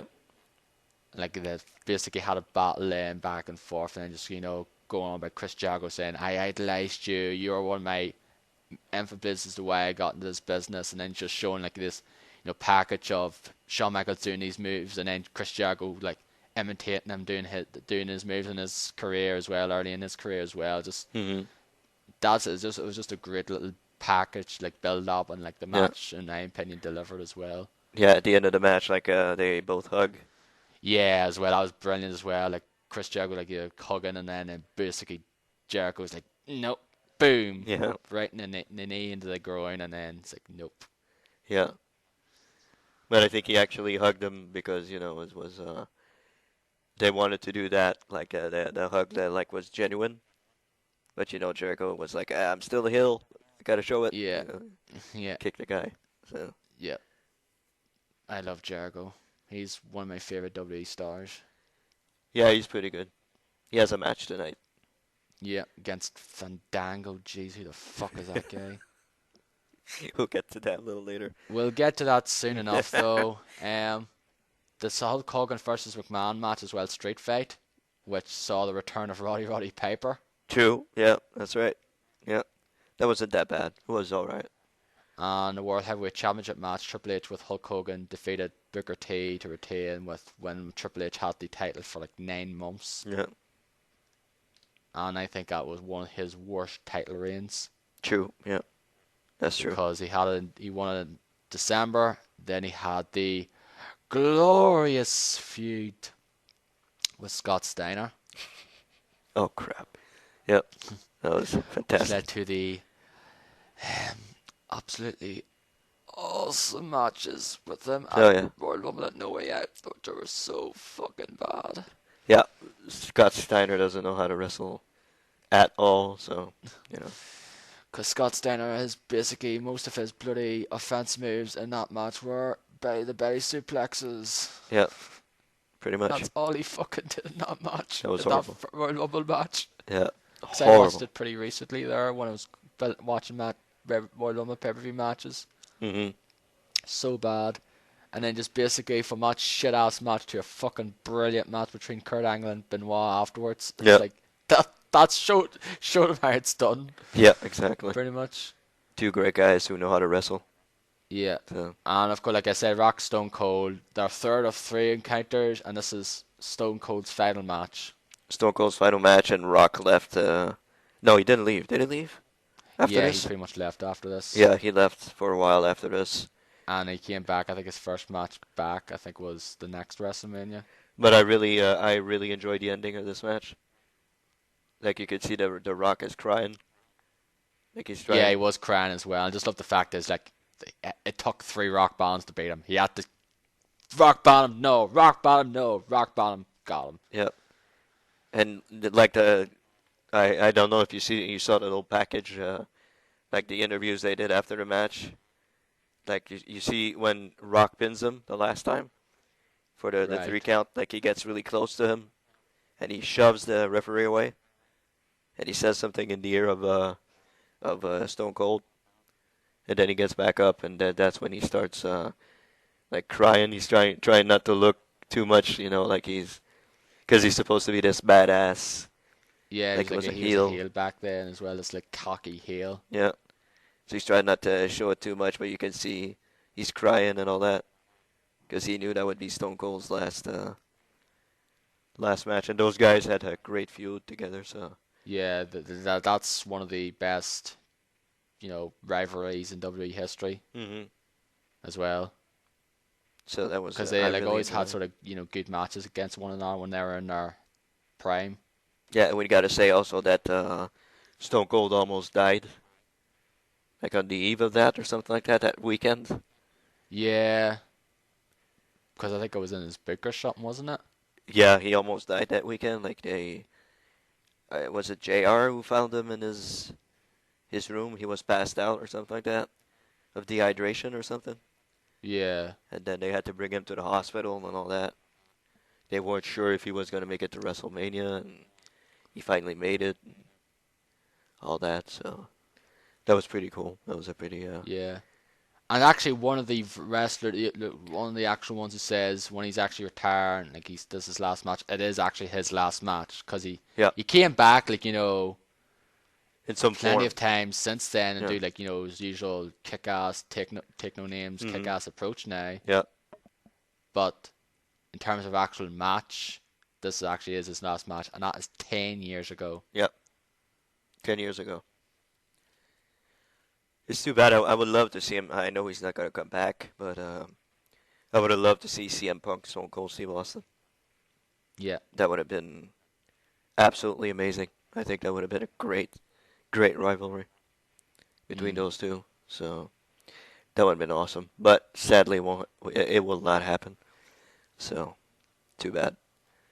Too bad. And a lot of people wanted to say as well, another sort of thought would was it ever going to happen or not? And no, it's not going to happen now. Is Stone Cold versus Hulk Hogan Oh yeah. Hmm. That would have been great. because Also. Hulk Hogan, the biggest star in the WWE in the 80s, Stone Cold arguably the biggest star in the 90s. Yeah. And then Like you do a triple threat. You add Cena in there, the biggest star of Cena, yeah, John Cena, the biggest star in the 2000s. yeah. So you do a little triple threat there. That'd Yeah, be interesting. that would I be don't like very Cena as interesting. a wrestler, but I think that would be interesting to see. Like the three eras, the three big stars of the eras would be great to see that. But it will never happen, sadly. No, Not even Hogan Cena. So no. I think Hogan's Hogan's pretty like, much done with the WWE. So I think he's still in TNA as well. yeah, he is. Hmm. Yeah, He's and I still think there. Hulk Hogan's over there as well. Yeah, yeah. So you want That guy's never gonna retire. to you want to talk about the last match? The last match, which was Brock Lesnar defeated Kurt Angle to become the WWE champion, and in the process, Brock Lesnar nearly fucking killed himself Oh trying to yeah. do the shooting star press. Oh yeah. He tried to shoot in star press, fucking knocked himself out. Like you could see was like the last moments of that match. You could see he was really groggy, like he didn't know what was going on. And then at the end of the match, Kurt Angle like hugged him and embraced him and all that. So lots of hugging in that WrestleMania. I mean, lots of Yeah.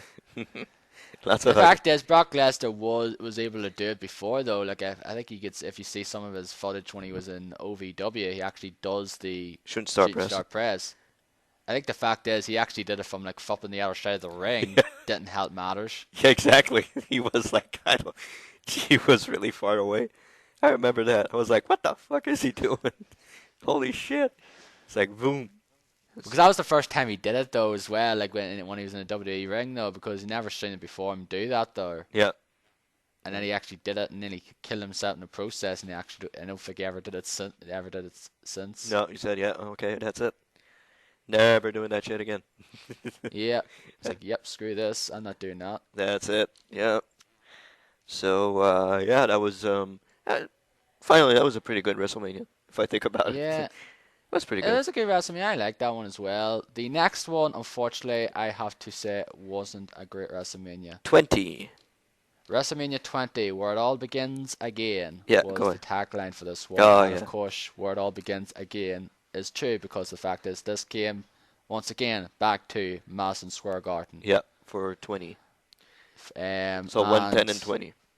I just this wasn't really a great one overall though. There's three good matches overall. Gotta and that talk was it about in my the honest opinion. yeah. Gotta talk And about can the. you name those three matches? I'm looking at the thing here. I just gotta say was the debut at a WrestleMania for. We talked about him just a couple of moments ago. The biggest superstar of the 2000s, John Cena, who actually defeated the Big Show to become the United States champion. I Yes. think that was his first title. And I And John, that was when John Cena was, you know, thought he didn't basically, actually mind John Cena, and he was in this whole Doctor Thugonomics. And I uh, still think I actually liked. I didn't mind him back then when he was that there, when he did all that stuff and his rapping and all, rhyming and all that. There, I actually liked him back then, but now, that gimmick was great. That gimmick was really fantastic for John Cena. But now, he's just a watered down Hulk Hogan. So, sadly, pretty much a Hulk Hogan now. So, yeah. anyway, okay, let me check. Let me look at the. Let's see if you can get a cookie. Okay, you said three, right? Three good matches on this card. Guerrero Angle for sure. What? Guerrero Angle. Angle. Yep, correct. Um, Chris Jericho. Correct. And third one. Yes. Holy crap. Third one, I really I think the third one should be pretty obvious, Dennis. the championship, the world champion. Yeah, the main event. Yeah. Okay, I thought you didn't like the main event. No, I did. Okay, I just didn't like the card okay. overall in this one. No, I just didn't really enjoy it that much. Mhm. Especially the fact is that the two title matches are pretty much the same thing. They're both Fatal 4-Way matches. Yeah, It's like, okay. and we were wrong. That wasn't the last Rock match at 19. He was in the handicap match. No, it was his last match for a while in WWE though. Oh Main yeah. event. Well, he came back at WrestleMania 20. As I was going to say, because he came back the following year. Yeah. And that's when he came back and reunite with Mick Foley to reunite the Rock and Sock in action. Yeah. Yeah. And but unfortunately they got defeated by Evolution. Evolution. Which, in my honest opinion, is the last great stable that WWE have done. Very much agreed. Yep. That's pretty much it. Some people could say, "Oh, NXT were good," and the Nexus and all that. There's a fuck Nexus. Fuck the Nexus, no. Never. Evolution were, actual quite a, interesting thing. Like had the kind of like the past, the present, and the future. The past Ric Flair, the present Triple H, and the future with Randy Orton and Batista. Yeah. Hence why the name Evolution, which was perfect. Exactly. Yeah. It was a really good stable. And Yeah. you have Randy Orton's what was it? Legacy? Yes. I don't think they were No, they were nowhere near as big though. like I really love Cody Rhodes. I think he's a great wrestler. But, it's like Ted DiBiase, eh. And Randy Orton, well, Randy Orton wasn't he became this freaking puppet now. Well, I don't know what he's doing, but I liked him when he was like crazy Randy Orton. I liked when he was the Legend Killer and when he was when he was like kind of a bit of a psycho with the Viper stuff. Yeah. When he did like the punts in the head and all that there. Put everybody When he in the was head. pretty much like a heel. Yeah. Isn't he a face still now? Yeah, he's a face. He does not work as a face. No, not Does at all. not work whatsoever. He's much better than when he was a heel. Like he's on and off. Like he's away. He comes back. I think he has just drug problems or something or whatever. And wasn't he caught like filming divas undressing in their locker rooms or something like that? When was this now? I don't know, but I remember watching the TNT on Giant Bomb when that guy from Twitch was there. Oh, they were talking about the wrestling thing and talked about it. I didn't watch all of it now though, but Yeah, they talked about it. I think Randy Orton was caught putting cameras in dressing rooms. And if you look on Daily Motion, they have a couple of those videos of the divas undressing and all that in their locker rooms. And that's where I saw it from there. So everything's blurred out. You don't see anything, but yeah, you don't see the good stuff. you don't see the good stuff, no. So you have AJ in there and all that. So Was it actual current stuff? Oh yeah, it's current stuff because you have AJ, you have the other girl that's Diva's champion now. What's her face? I can't fucking remember her name, but it's not really important. But It's not anyway, Layla now, is it? I don't think she's the Davis champion, is who? she? Or someone else, isn't it? No, it's like this punk rocker chick, whatever. Can't even remember her name. But yeah, that's I don't even know half the fucking Davis nowadays. well, good for you because there's not a whole lot to love in those divas anymore. So That's why it's called the Davis Championship now, because it's not like they're not like none of them are yeah, great wrestlers. the Divas Championship. Yeah. So yeah. So you want to talk about a couple of matches in this Yeah, I card? like that. It's like Christian defeated Chris Jericho as Trish Stratus is when actual Trish Stratus turned on Chris Jericho Yeah, that's true. Yeah, remember to that. become with the side with Christian now, Yeah, and then like they were basically a tag team. They were like teamed up together for quite a while before this, and then they started to drift apart, and then they defeated this WrestleMania. yeah, And I like this match. yeah. It was a good match. Um, Yeah, and I said like the championship, Eddie Guerrero defeated Kurt Angle to retain the championship match, and he used a little wee. I think it was he used the shoe. yeah, Like he loosened his shoe up or something, and the little wee little because like Angle lock actually had the Angle lock on him, and then he basically pulled off his shoe or boot or whatever, and then flipped, and then I think he was what the hell, and anything came, and then Eddie Guerrero rolled him up, and then got the 3 yeah. as well. Do you remember the fantastic match between Goldberg and Brock Lesnar? Oh god, that was awesome. Lesnar No, was leaving WWE. it was both Goldberg and Lesnar's final match. Well, not Lesnar's final match now, but Lesnar's final match for quite some time. Yeah, and everybody was booing them to hell, except for Stone Cold. Everybody's applauding for Stone Cold, and Brock Lesnar I think turned and just gave the middle finger to everybody. I think I remember that. Yeah, because I think we know that it was his like. The fact is, he was like kind of a bit of a dominant force there in WWE. And the fact is, he was only there for like 2 years. Not even like 2 years, pretty much. hmm And he gets Stone Cold stunned both of them Yeah, at the end naturally and had the big ovation and all that. yeah. So I So think Goldie ones and Goldberg was only there for like a year. yeah, Because I think they were trying to make him probably try to relive his WCW days or something, and then actually realize, oh, well, actually, now no way. Oh, actually, no way. He's not really that great a wrestler. exactly. Yeah. They had some sort of gimmick behind him though, where he just basically was on this really long ass streak and just going through everyone in the WCW roster hmm and just made something work there. But fortunately, they didn't do that Exactly. with him in WWE, and that's why he just left there for. He was only there for like a year. hmm Um, The return of the Undertaker. Undertaker and Kane, Yeah. their second encounter, and this is when actually Undertaker came back and became his phenom persona again. Yeah. He ditched because he got buried alive by Kane Yeah. at the previous Survivor Series, and then this is when he came back. I remember seeing this WrestleMania at a theater here in Montreal. I went to a theater and saw it. A bunch of people in the theater, and when it was this match, like the lights go out, and then you hear Paul Bearer come out. Oh yes! Like everybody started screaming and applauding and standing up, and then you see Undertaker comes back as his phenom persona. That was pretty good. That match wasn't that great, but that was good. That was a good return. So Yep. So, and the I triple didn't threat. really think much of that. Like 3 good matches, and it was like nearly a 5 hour pay-per-view. hmm Nope.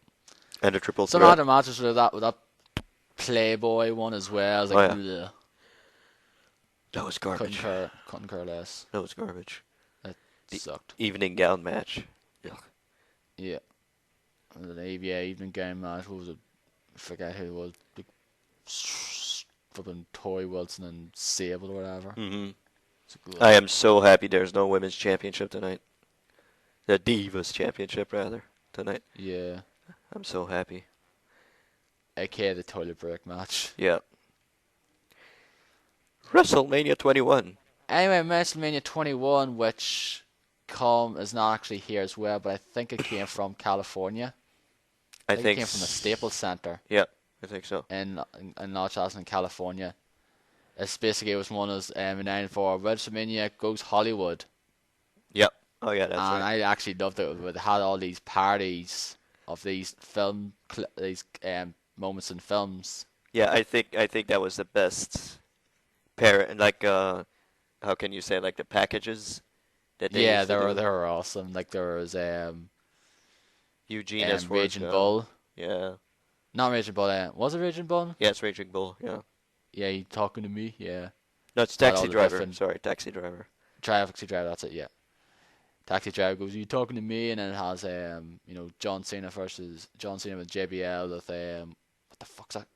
Oh god, what the A fuck's Few that Good Men. film called? A Few few. Good Men. Yeah. Yeah, that's it.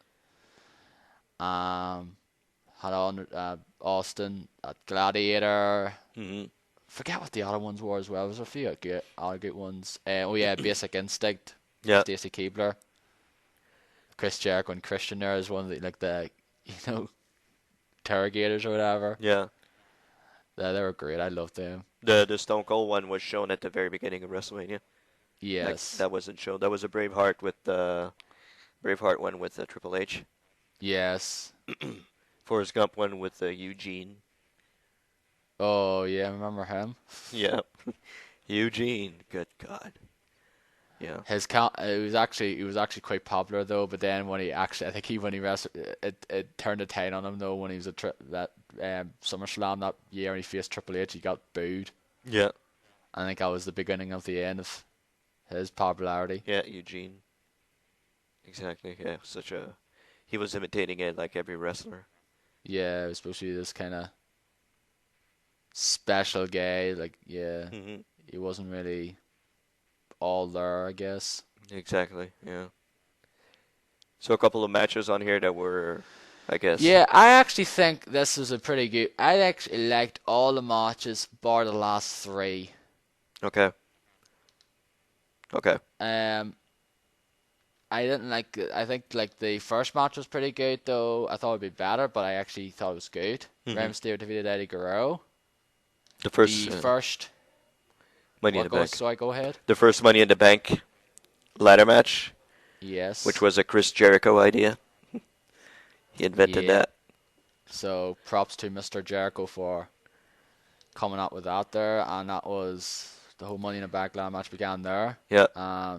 They did it for a while though, but they don't do it now because there's basically a pay-per-view called Money in the Bank where they do a few matches there. Yeah. Shame though, because it actually would have made this card tonight actually seem a bit more. Actually, would be decent and a bit better than what it is. Edge won there. Chris Jericho beat David, Chris Benoit, Shelton Benjamin, Chris Jericho, Christian and Crane. Yeah. And I loved Shelton Benjamin's little offensive moves in this here, Yeah. where he did the run up the ladder and clothesline Jericho off. Yeah. Most underrated WWE superstar. Yeah, definitely one of the most. Yeah, They never yeah, gave for him the last 10 anything. years. Yeah. Just didn't do anything. They should have done better things with him. Yep. They push shit like Mark Henry and don't do shit with Shelton Benjamin. Exactly.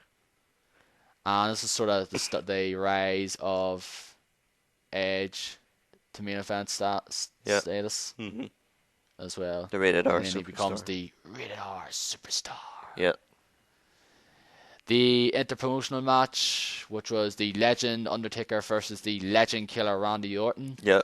Of course, Undertaker defeated Randy Orton, and I think this was 13-0. And one of the moments in this match I love is the little thing where Undertaker was about to do a chokeslam to Randy Orton, and then Randy Orton reverses it up the air and just does the RKO.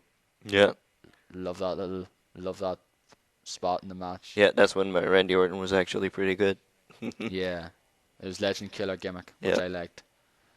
Trish Stratus defeated Christy Hemme. Remember her? Oh, With crap. Lita to retain. Yeah. Yeah. She was the first of the, what the fuck was it, the Divas search or whatever. Yep. First She winner. was the first Divas search winner. Mm-hmm. I think this was a decent enough women's match though. Yeah, it was alright. Christy Hemme knew how And to wrestle. the next match, which was a fucking classic. Oh yeah. It was a great match. This is probably be in my top 3 favorite WrestleMania matches. Mm-hmm. I knew this was going to be this again. Another match that got built up very, very good. Mm-hmm. Was very good. Kurt Angle defeated Shawn Michaels, and this, of course, also kind of started the Royal Rumble, where Kurt Angle came in and just sort of laid waste, and then I think Michaels then basically super kicked him out of the ring. Yep. And that's basically what triggered the start of that feud. And then, like, you know, Kurt Angle bringing back, you know, people from Shawn Michaels' past. He bring back Mai Janari. Yeah. He bring back Sherry and basically did the flipping Heartbreak Kid theme, singing it Yeah. in his own way, and, you know, things like that as well. It was pretty awesome. Yeah, that was great. And it led to a pretty awesome match. Yeah. Where basically Angle had the ankle lock for Michaels forever until Michaels finally tapped. Yep. Yeah. I absolutely love that match. That was a great match, yeah, I agree. Great match. And then unfortunately it kind of went downhill then. Yep. The match between Akebono and Big Show, sumo match, that was fucking horrible. The Aki Boner. Yeah. One of the worst freaking matches in WrestleMania history. Yeah. What was the point of this? I don't know. I don't know. And the WWE Championship match where John Cena defeated JBL to become the new champion and thus start his path to become the 2000s version of Hulk Hogan. Yeah. And the fact of the match of that's the crap thing about that match is JBL pretty much dominated that match until like the last 2 minutes. Yeah. And then John Cena just comes back and wins it. Exactly. Yeah. Exactly. And of course the final match, Batista defeated Triple H to become the champion, which was okay, I guess. But he still left Evolution and went on his own. That's what basically an Evolution was pretty much done at that point then. Yep. That was the end of Evolution. So. Jeez, we're fucking 2 hours here, Dennis. I wanted to make this 90 minutes long, and we're still fucking 2 hours, and I haven't even gotten to the actual card tonight yet. Yeah, I'll try to speed these last ones along, I guess. Yeah, I don't really have much to say about some of these last ones, though. Few of these last ones. WrestleMania 22 came from, again, Rosemont, Illinois. It came from the All-Star State Arena this time now. Mm-hmm. 3rd time in Rosemont, Illinois. Yep. And this was a pretty decent pay-per-view, I guess. I guess, yeah. Another Money in the Bank match. And yeah, Money in the Bank match, again, pretty great. Rob Van Dam won. Yeah, Rob Van Dam won, and then he became the champion. Yep. Beating Cena at the ECW One Night Stand. Mm-hmm. And then getting caught for doing drugs or something, or drinking or driving or like doing drugs or whatever. Yeah. And then lost it like after that to Edge. Mm-hmm. Sure. The hardcore match, Edge with Rick Foley, which I think was the best match in this card. Yeah, that was a good one. With the awesome spot at the end where Edge basically spears Mick Foley through the ropes into the flaming table. Yeah, that was great. And you should see at the end where flipping Edge is like you see his eye, like kind of like a blood and all that there. Yeah. It's like fucking, he's basically got like blood in his eyes and all that there, just like, ugh, damn. That was a really hardcore match. Yeah. The women's championship match, which was actually, I think was actually pretty decent, except for the fact that they kind of blown the last spot at the end. Yeah. With Mickie James defeating Trish Stratus, who was the champion for like over a year at that point. Yep. And who got booed. Mm-hmm. Mickie James was getting big pops. Yeah, I remember that. That's true. Especially with a little move that she did afterwards, which unfortunately, if you try to watch online, gets cut out. Where she was grabbing, Trish Stratus's, private area. Yeah. And did the little licking of the lips between the fingers. Yeah. And that's cut out. If Yeah. you try to watch out, if you try to watch out on like online or something, or like on the DVD, it's cut out. Yeah. Yeah, Undertaker, Mark Henry, casket match. I hate Mark Henry. I don't know why he's still there. Yeah. He has a match tonight also. Yeah, against Ryback, Yeah. which again, but still Mark Henry. The guy's been there for fucking 17 years now, and he still hasn't. I still think he's the fucking same crap wrestler he was That's true. when he started. That's true. Guy hasn't changed at all, and yet he's still there. Yep. Yeah, no holds barred match. Shawn Michaels defeated Vince McMahon. Mhm. Okay, I guess. Yeah, the whole Vince Trump. McMahon's the devil and Shawn Michaels is like the angel. Yeah, Something like that's that. right. That was this old gimmick then, and then they had this stupid ass feud then with the match then. Vince McMahon versus Shawn Michaels and God at Backlash. Yeah. I was like, What the hell? do me a favor. That was dumb as hell. Yeah. Yeah. The flippin' sympathy push. I am sorry, but I just think that was the case. Yeah, it is. It pretty much is. Yeah. No I agree. offense to people but I still think it's to this day that was a sympathy push for Rey Mysterio winning the World Heavyweight Championship, despite the fact he's 150 odd pounds or 170. He's not even a bloody heavyweight at that. I think they just changed it to the World Championship Yeah. when he was the champion. World champion. He's not a heavyweight. Yeah, he defeated Randy Orton and Kurt Angle Yeah. to win the triple threat match. And for those people that don't know why I'm saying it's a sympathy push, because earlier, like a few months ago, before that, Eddie Guerrero unfortunately passed away Yeah. in November of 2005. Mhm. And Rey Mysterio, of course, he was a very close friend of Eddie Guerrero's. Yep. And unfortunately, and then basically, I think he got a push because of that. Yeah. Eddie He was won in the the. Royal Rumble. Yeah. He's actually the longest ever competitor in the Royal Rumble, despite the fact that I think he did hardly anything in that Royal Rumble. Mhm. Go ahead. Well, you were going to say something, were you? Well, I was going to say that Eddie Guerrero was inducted in the Hall of Fame that weekend. Yes, he was also inducted Yep. as well at that WrestleMania weekend as well. And yeah, that's basically that. That's my thoughts on it, though. Mhm. Playboy pillow fight. Yeah. Yeah. And the championship match, John Cena first defeats the Triple H. Yeah. Which John Cena got booed out of his pants, pretty much. Yeah. People. This is when when everyone fucking hated Cena Yeah. with a passion, Yep. except for women and young like kids. It's like most like men and all that there hated Cena. Exactly. Exactly. WrestleMania 23 comes from the Ford Field, I think it is. Oh, we're at 23. I thought we were at 44, 24. No, Ford Field in Detroit, Michigan. Yep. Which, of course, had another Money in the Bank ladder match. Of course. Mr. Kennedy won this one. Oh yeah. Remember him winning Yep. it. Defeated Edge, CM Punk, blah blah blah, King Booker, Jeff Hardy, Matt Hardy, Finlay, and Randy Orton to get it. Yep. And the fact is that he lost it to Edge a few months later. Yeah, when he left the company. Because I think that just didn't realize Mr. Kennedy. Because I think the fact is Mr. Kennedy kept getting injured Mhm. for the most part. And he's like, "Yep, screw this."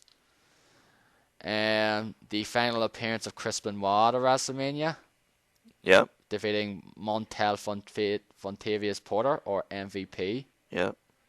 to retain the United States Championship.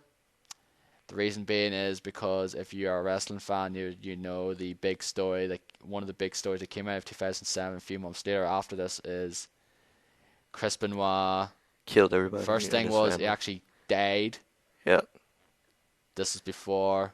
I actually remember vividly. I was playing Gears of War at the time, and then you did message me on there. Yeah, I think you were on MSN or something, because you were able to send messages, and that Yeah. MSN was on Xbox Live, but you're on your computer, I think. Mhm. And you basically said Chris Benoit is dead. I was like, whoa! I was Yeah. like, jeez. Yeah. It's like fucking shock there. I was in shock And pretty much. I was like, what the hell? Really? Crap. I was like, whoa. And then And then at night I watched the tribute show for him though, and this was before the truth was unveiled. Yeah, before the truth And came then out. the truth was unveiled that, of course, take it away, Dennis. Well, the truth was revealed that Chris Benoit actually killed his son and his wife before hanging himself in his training room in his house. So that's exactly what he did. And since then, WWE want nothing to do with Chris Benoit. They don't acknowledge him. They don't. I'm surprised that he's here on the website, to be honest with you, that his name is here. So they don't acknowledge him. They don't show him in videos. They don't do anything. So, which rightfully so, I guess, Yeah. because And I feel like Mr. McMahon saying all that things about it though before the whole truth was unveiled though, about like be great wrestler and all that there. mhm. And then basically afterwards, when the truth was, unveiled, basically then said that I think it was this was an ECW was on at the time, basically saying we're not really going to try to associate with this. I forget what he was saying. It was just basically the gist of it was we're not going to WWE is not going to really be associated, try not to be associated with anything relatable to Chris Benoit ever again Mhm. because of that there, and Yep. in a way I can see why though. Yeah, I mean, Because he's a that's great just like, wrestler, but I mean, like he's crazy. you don't take away from the fact he was a fantastic wrestler, Mhm. but the fact is a lot of people will remember him for what he did, Yep. and that's is sickening. Mhm. Nonetheless, like That's true. kill your own wife and child, and then kill yourself. Take the easy way out. It's like sickening. Mhm. Exactly. If he would have just killed himself, I mean, he killed himself. So, Yeah, I mean, that's it. But he took the life of everybody else. So that's a bad thing to do. yeah. The Undertaker defeated Batista to win the championship. World heavyweight. Yeah. Yep, the streak continued. And then Yep. the ECW winners defeated the New Breed. This was when ECW, the WWE's version of ECW, which was garbage, Yeah. was on at the time. Yep. Yep. And ECW had the absolute masterpiece pay-per-view that was December to Dismember late that last year there, Yep. 2006. The utterly worst pay-per-view ever of all time. Yeah, one of the worst I've ever seen. Yeah. There was one good. The first match was good, but I still think it went on too long. Mhm. And then the rest of the matches are garbage. Yep. The Battle of the Billionaires of this match was deemed to be as the her versus her match with Bobby Lashley with Donald Trump defeating Umaga with Vince McMahon and Armando Alejandro Estrada. Yeah. And it doesn't actually state here that Stone Cold was actually the special guest referee Yeah, that's true. Yeah, that's as true. well. Doesn't.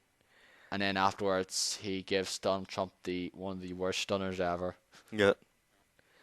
And Lashley's gone, and Umaga's dead. So there you go. Yeah.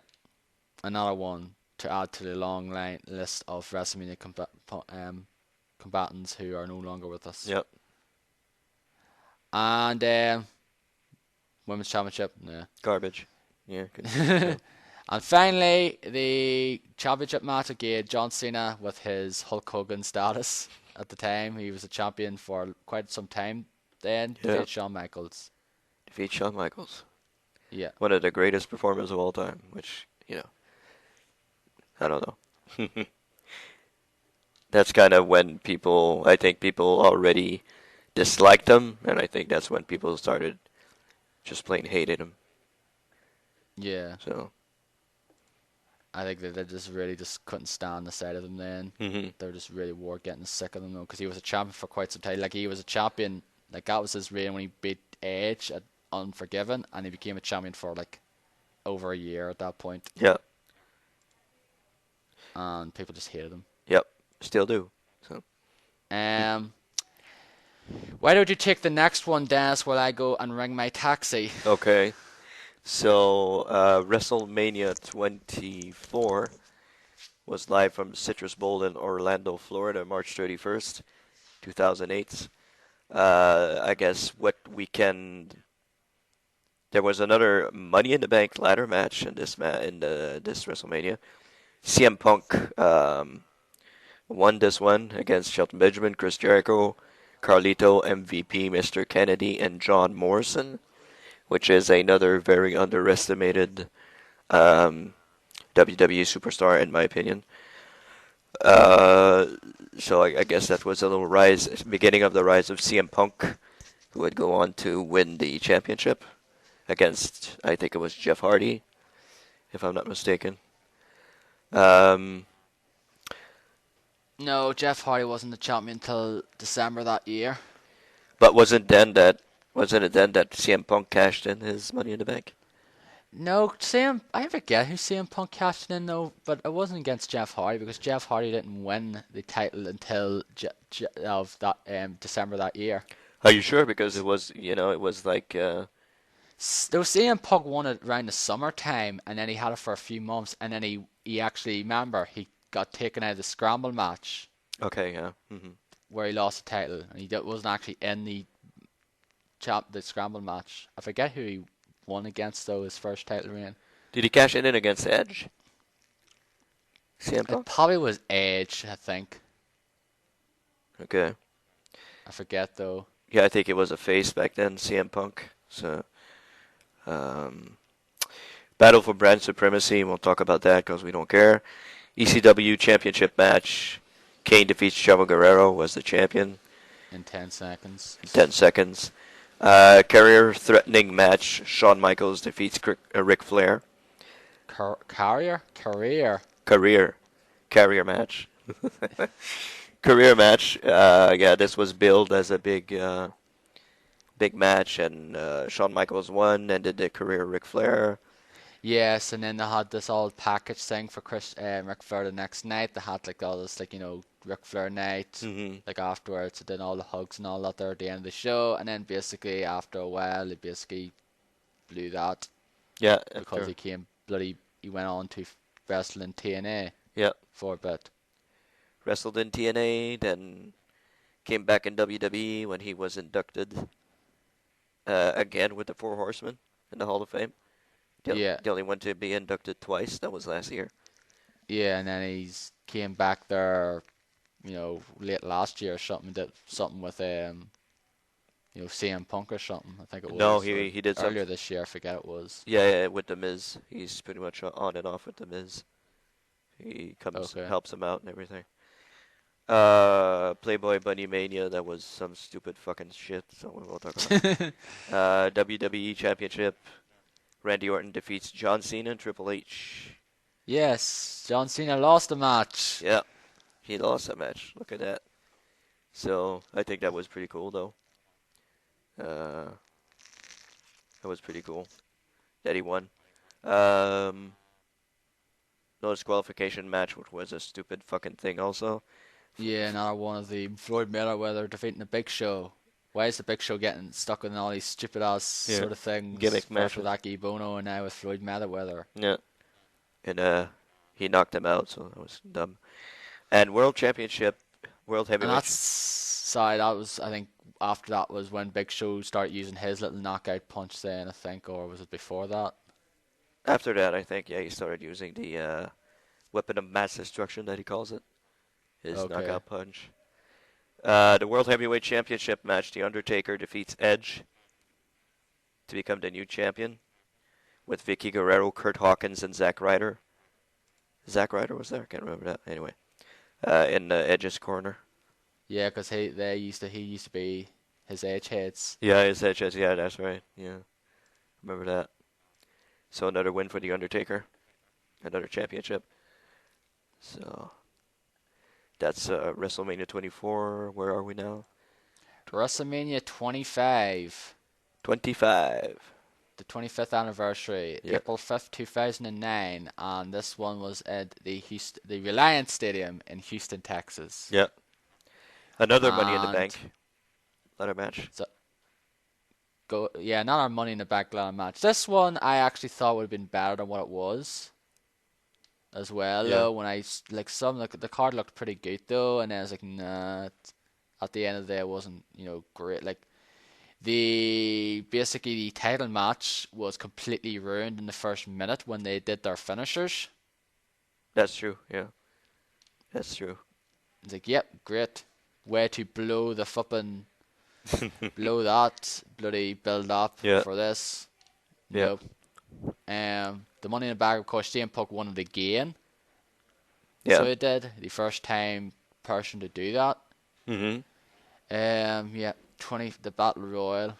Yeah. That was The completely idiotic. Santina Marella. Santina Oh, Marella, God. yeah. How dumb was that? Holy crap. Yeah. Oh, God. This is in the time they always had a stupid fucking dumbass Steven match. That Yeah. it was pretty much a toilet break. It was the fact that the actual good thing about this one was it was actually early in the card Yeah. for once, rather than basically be late in the card after like a big match. Mhm. Toilet Um, break. handicap elimination match with Chris Jericho defeating Roddy Piper, Rick Steamboat, and Jimmy Snuka. Roddy Piper and Jimmy Snuka, they looked like crap. Yeah. But then when Ricky Steamboat, you basically saying Ricky Steamboat could still fucking wrestle. Yeah. And that's when he came back for a little while, right? Yeah. I think he was inducted that year, I believe. I think so, yeah. I think all And there was three that of them. whole thing as well with Mickey Rourke as well. I think he was in the audience. Yeah. And Steamboat could still wrestle. He came back for a little while. Yeah, he did like arm drags and that there. Yeah. I think he actually had a match at Backlash Mhm. as well after that. Yeah. Or Extreme Rules, I think it was called then, I think. I think so. Or Fatal 4, I think. I don't know if it's still called Backlash or if that wasn't the next year. Brother versus brother, Matt Hardy defeated Jeff Hardy in the Extreme Rules match, which was pretty decent. Yeah, it was alright. Next match, couldn't care less because it lasted all of like 10 seconds, lasted all of like a 30 seconds to a minute or something. Yeah. This match is deemed to be, some people deem this to be the greatest WrestleMania match ever. Undertaker versus Shawn Michaels. This is pretty much their first, I think their actual first match they had against each other since Royal Rumble 98. Mhm. And it wasn't the first time thing because they already wrestled against each other in the Royal Rumble match. Yeah. In 2007, but the actual first proper match, I believe. Mhm. And this was actually this was absolutely a fantastic match. It was a great match. I agree. Because this is back then when you didn't realize that the finishes and all that there were so fucking predictable. Mhm. With an Undertaker match nowadays at WrestleMania. Yeah. But back then it's like, oh, Tombstone 1, 2, oh no. It was really, really just, back and forth. You didn't know where it was going to go. You actually think for once that actually Shawn Michaels actually might have beat him. Yeah. You actually But think, wasn't to be. maybe this is going to happen. Yeah. I remember Very that close. match. That It was a just brilliant fantastic match, though. Fantastic That's also one of my favorite WrestleMania matches. match. Yeah. Fact is, I've actually never watched it since. I actually have never rewatched that match. Me neither, but I remember it. It was fantastic. Fantastic Yeah. match. World Heavyweight Championship match. John Cena defeating Edge and the Big Show, doing the FU on both of them. Yeah. Which was fucking ridiculous. Yeah. It's like John Cena. I actually think John Cena has some fucking strength in him, though, because he actually can FA the Big Show, and Big Show is not a fucking light guy. Yeah. If you can FU guys like that, Mark Henry, Big Show. Yeah, I mean you're strong. You're pretty strong. Yeah. So basically props to that now. yeah. And the title match, which was pretty crap. Triple H versus defeats Randy Orton. Yeah. Blew the bloody thing at the first bloody minute. Yeah, it was a bad one. It was a bad championship match. I agree. We're getting there, folks. Yes, we are. WrestleMania 26. Okay, Carl, I don't know where the hell it was from now because it doesn't say here whatsoever. No, Because we're looking at this on the WWE site though, and it for doesn't. some reason Some it's of not it showing says, yeah. here. I'll check the actual Wikipedia and see if it's there now. But go through some of the matches there, Dennis. Okay. Well, some of the more better matches, I guess. There was a 26-man battle royale before the show. Yoshitatsu won that. There was Show Miz, which was the Big Show, and The Miz defeated John Morrison and R-Truth. That was not too bad. Randy Orton defeats Ted DiBiase, the young Ted DiBiase. That was pretty good. Just to let you know, I came from Glendale, Arizona, in the University of Phoenix Stadium. Okay. Jack Swagger wins the Money in the Bank ladder match, another Money in the Bank match that was at WrestleMania. He went on to win his only championship. Might win one tonight, who knows? Don't know. Triple H defeats Sheamus.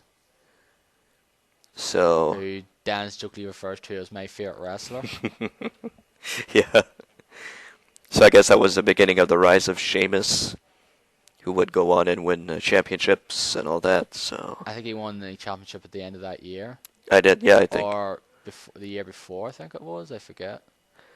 I think it was the year before he won. He won the King of the Ring, and I think he won the Royal Rumble. No, he won the Royal Rumble in 2012. Okay, yeah, last year. Okay. Rey Mysterio defeats CM Punk. That wasn't a bad match. That was pretty good. It was a pretty good match. The next one was absolutely fucking horrible. Bret the Hitman Hart defeats Mr. McMahon. Yeah, the first match of Bret the Hitman Hart since the Montreal Screwjob in 1997. Yeah. Well, the first quote-unquote match of Bret the Hitman Hart, because it wasn't really a match. Like It was a just stupid thing, actually.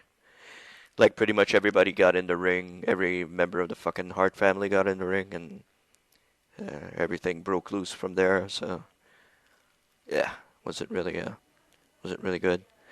World Heavyweight Championship, Chris Jericho defeats Edge. I think that was a pretty good match, if I remember correctly. yeah. It was a pretty good match. Vicky Guerrero's team. Oh, go ahead. You want to say something? No, go ahead. Vicky Guerrero's team wins the 10 diva tag match. Don't fucking care. John Cena defeats Batista to become the new WWE champion. And I think that was one of Batista's last matches in WWE as well. Something like that. He left not too long ago after that. Never came back. And Undertaker defeats Shawn Michaels. Shawn Michaels 2, which wasn't as good as the first one. Yeah, and also it was Shawn Michaels' last match. Yep, Shawn Michaels' last match was a retirement match for Shawn Michaels. If he lost, he would retire. He has retired. He has not come back as a... He's come back, though, for appearances, Yeah. but he actually hasn't wrestled. He hasn't wrestled. He'll be there tonight even, so... But yeah, he hasn't... 18-0. Yeah, 18-0 from there. Yeah. So, continuing on...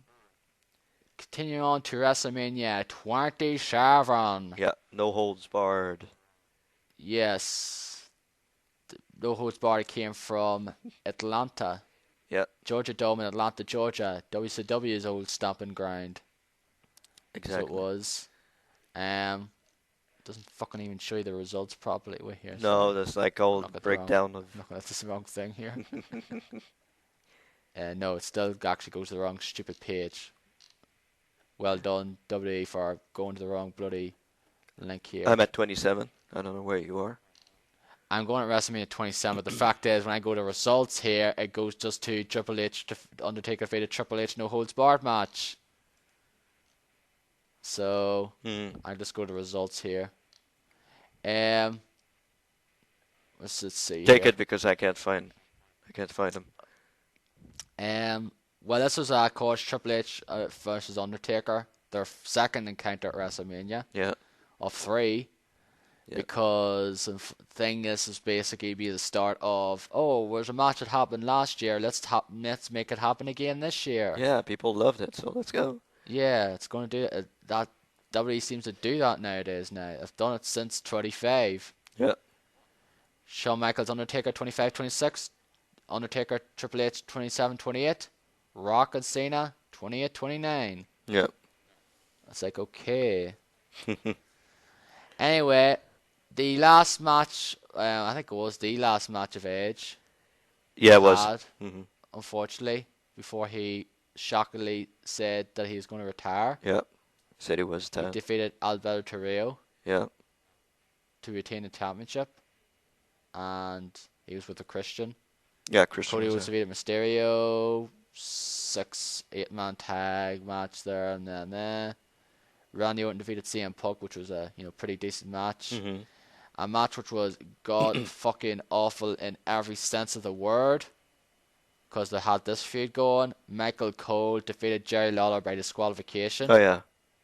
That was horrible. Jack Swagger, the All-American American, or as I'd like to call him, Biff Tannen. Yeah. Pretty much. That match was god awful. Didn't Stone Cold intervene or something? Yes, Yeah. Stone Cold was the special guest referee. Yeah, that's true. Undertaker, of course, defeated Triple H in a no holds barred match, which was decent enough match, I guess. It was a pretty good match, but this is when he started becoming a bit frivolous to the fact is, this is going to be kind of the same Taker match that we've already seen in the last few Wrestlemanias. 6-person tag match that had fucking Snooky. Yeah. And The Miz defeated John Cena. Yep. And John Cena losing again at WrestleMania. And that match wasn't that great a match. That match was pretty bad. Yeah, it was pretty ordinary. Yeah, this card wasn't great. No. And it wasn't a good pay-per-view overall, if No. I can remember. It was not. No. I actually think I believe this is the one I actually ordered and actually never actually got charged for it. Oh, you never got charged? Yeah, that's the one. I think it is. Or was it 26? It was either 26 or 27. Okay. Is one I think it was 20. It was 27. Because I was in here at the time. I was moved into this house at the time, so yeah, definitely was 27. Yeah, I paid for it in Skype, but I never got charged for it. It's like, yeah, I got this for free. Great. That's pretty good. And of course, this is when Rock returned and hosted WrestleMania. Yep. It's like, yeah, The big good return. job, Rock, hosting that lousy WrestleMania. Yeah. The big return. Yeah. And of course, we get up top to date now with last year's. Finally, we're there after 2 fucking hours. Yep. Here we are. 2.5 hours. I didn't want to make this as long as I thought it did, but I guess it did. Yeah. 28 with WrestleMania 28 from where was it now? It was from Florida, wasn't it? Yeah, it was in Miami, Florida. The home of the Rock. From the Citrus Dome, wasn't it called? Citrus Sun Life Bowl. Stadium. Citrus Bowl. That's it. Yeah. Sun Life Stadium. From Miami Gardens, Florida. Okay. So, of course, Rock's hometown. Therefore, he's going to wrestle. Mm-hmm. And he wrestles in the main event. Yep. And that was against John Cena, which he won. Yep. I actually thought that John Cena would win this and it'll be once again like Rock and Hogan passing off the torch. Yep.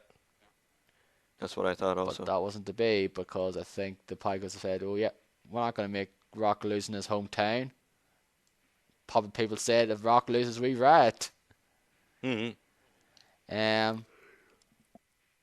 The fact of the matter is, I actually haven't watched that match. You haven't watched it yet?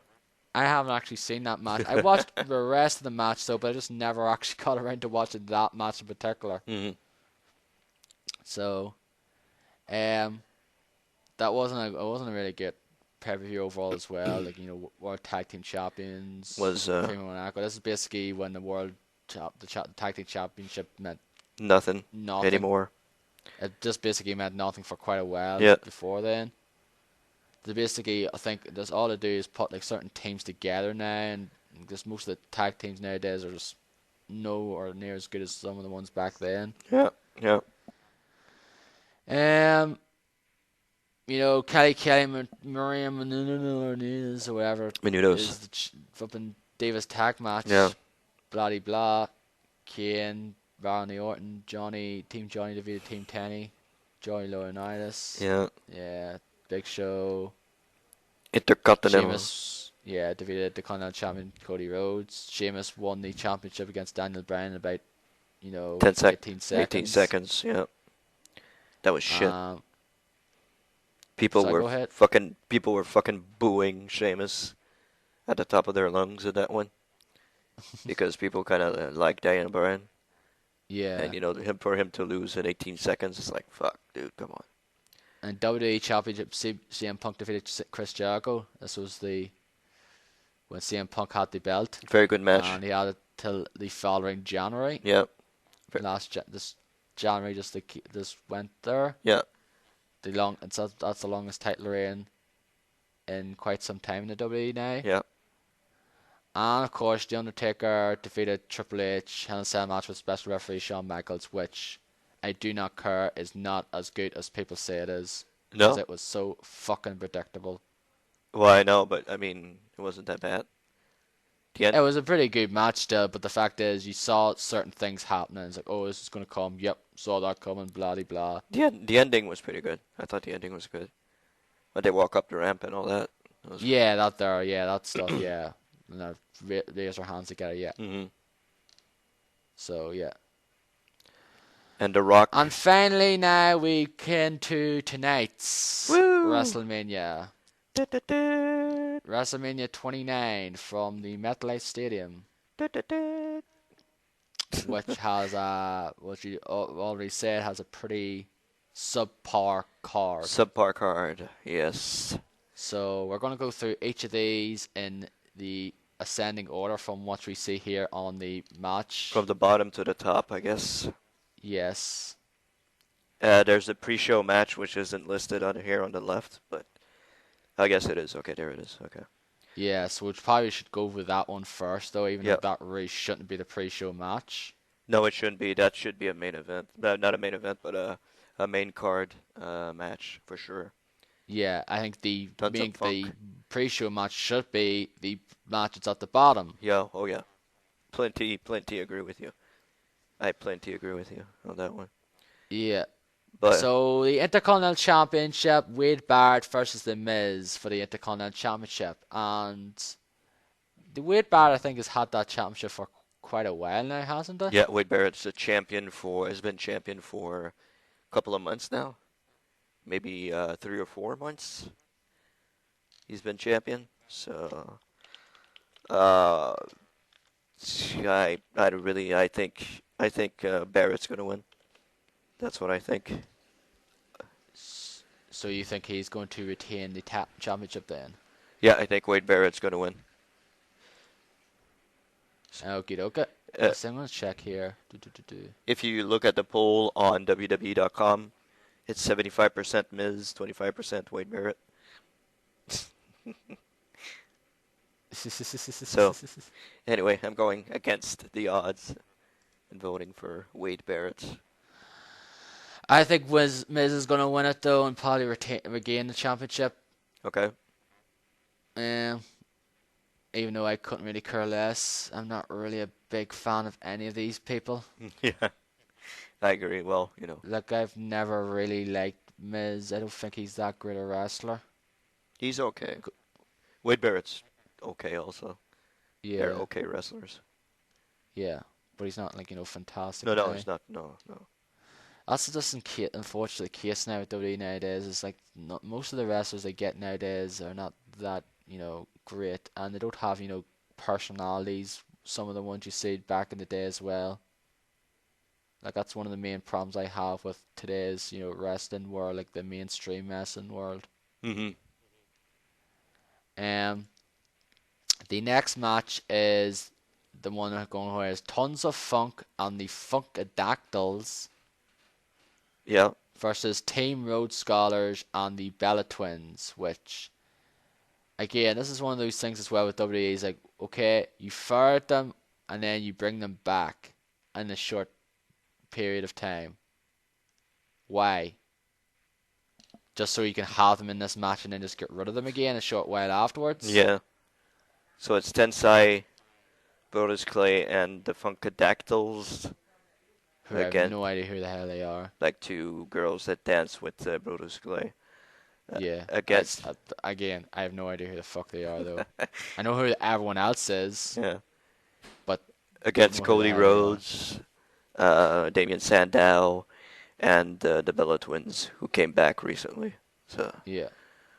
yeah, I don't. I couldn't really care who the hell wins here to tell the truth Me anyway. neither. Yeah, but I'm gonna vote for Tensai Clay, and Yeah, I think I'll just go for them as well. so 79% on WWE.com for Tensai Clay and the Funkadactyls. Funkadactyls. The next match is a match that. Why is Jericho in this kind of match? Why is Jericho fucking reduced to this? Yeah, Chris Jericho versus Fandango. Who the fuck is Fandango? Fandango just started off his career. Well, he hasn't even wrestled yet. Yeah, that's the point. He's not even wrestled a match yet, and he's in the fucking pay-per-view in WrestleMania. Like he came, he comes out and he came out a couple of times in the past couple of months. Like he comes out like he's about to go wrestle, and he asks his opponent to say his name correctly, like Fandango. So if the person doesn't say the name correctly, he just turns around and goes away. So every time, like, Chris Jericho started making fun of him, like calling him Fandango, Fandango, all sorts of, crazy stuff. And then Fandango, went up against him, and the Are rival. you shitting me? Yeah, Is that his fucking gimmick? yeah. That's the gimmick of Fandango. So I don't. If his opponent doesn't pronounce his name properly, he doesn't wrestle, he just walks off saying no. Yeah. Fucking who the hell thought that was a good idea? I have no idea. But that's his gimmick. That's his thing. Lord, that is god awful. So I have no idea how he is wrestle-wise. He hasn't wrestled yet. So I have no idea what he looks like or what he's like in a ring. And for him to go against Chris Jericho, who, is pretty much an icon now, is kind of weird. I hope this guy's pretty good because, jeez, I hope he is though. to wrestle. Still, I don't think Chris Jericho should be deserves better than this though. Yeah, I'm voting for Jericho, so Yeah. I'm in. But knowing me, it'll probably fucking be Fandango would win his first match. Well, it's 88% Chris Jericho. So. Yeah, but I know I have a feeling Fandango's going to win it anyway, even though I'm going for Jericho. Yeah, me too. That's what I think is going to happen, but I'm going for Jericho anyway. We'll see. Yeah, as am I. We'll see what happens. The next match is the tag team championship matches is against Kane and Daniel Bryan against Team Hell No versus Dolph Ziggler and Big E Langston. Yep. Again, I think it's another case of just putting two people together, I guess, for the hell of it, isn't it? Well, these guys have been.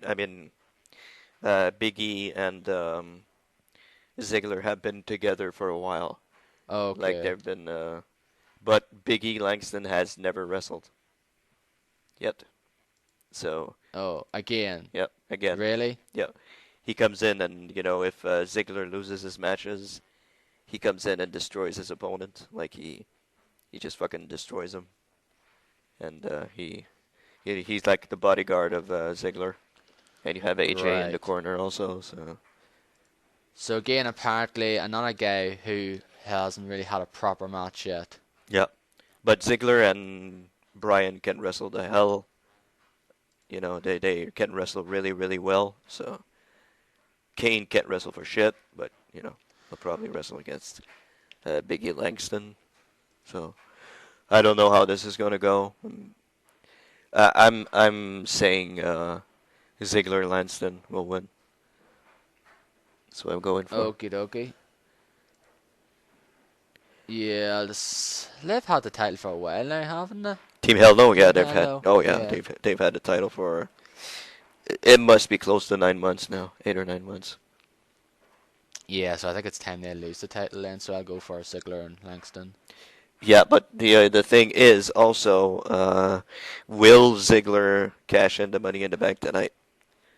That's the thing. Like, will he say it's WrestleMania? Let's go. Let's cash in. I would love for him to do that. So, especially if Alberto Del Rio wins, I would love for him to go and cash in the Money in the Bank. But we'll have to see what happens. Right. So, next match. Yeah, again, cutting Curless, Ryback versus Mark Henry. Yep. Ryback, who they were trying to be like Goldberg. Goldberg version 2.0, Yeah. and Mark Henry, who you already know what I think of him. I just still don't get why he's still there. There's been much more talented people, much more good guys that have long gone from WWE. They're way better, talent than him. Oh yeah, I agree. He must be okay getting backstage or something. No, he must he be along those lines. Yeah, There, he apparently must he's a not really cause a lot of problems backstage or whatnot. yeah, apparently he's a really good guy. Like he's a nice guy and all that. Yeah, that's probably the reason why he's still there though. But other than that, in terms of his wrestling skill, he sucks, and he's always had sucked. Mhm. He's always sucked. Yep, I The agree. fact is, he still uses the same moves, Splash and all goes that. through the motions for the last fucking 17 years. Yep. So I'm voting for Ryback on this one. Yeah, I'm going with Ryback as well. Ryback. Yeah. All right. The next match is the six-man tag match, which is Randy Orton, Sheamus, and Big Show versus The Shield. Which, did they come from NXT? Yep.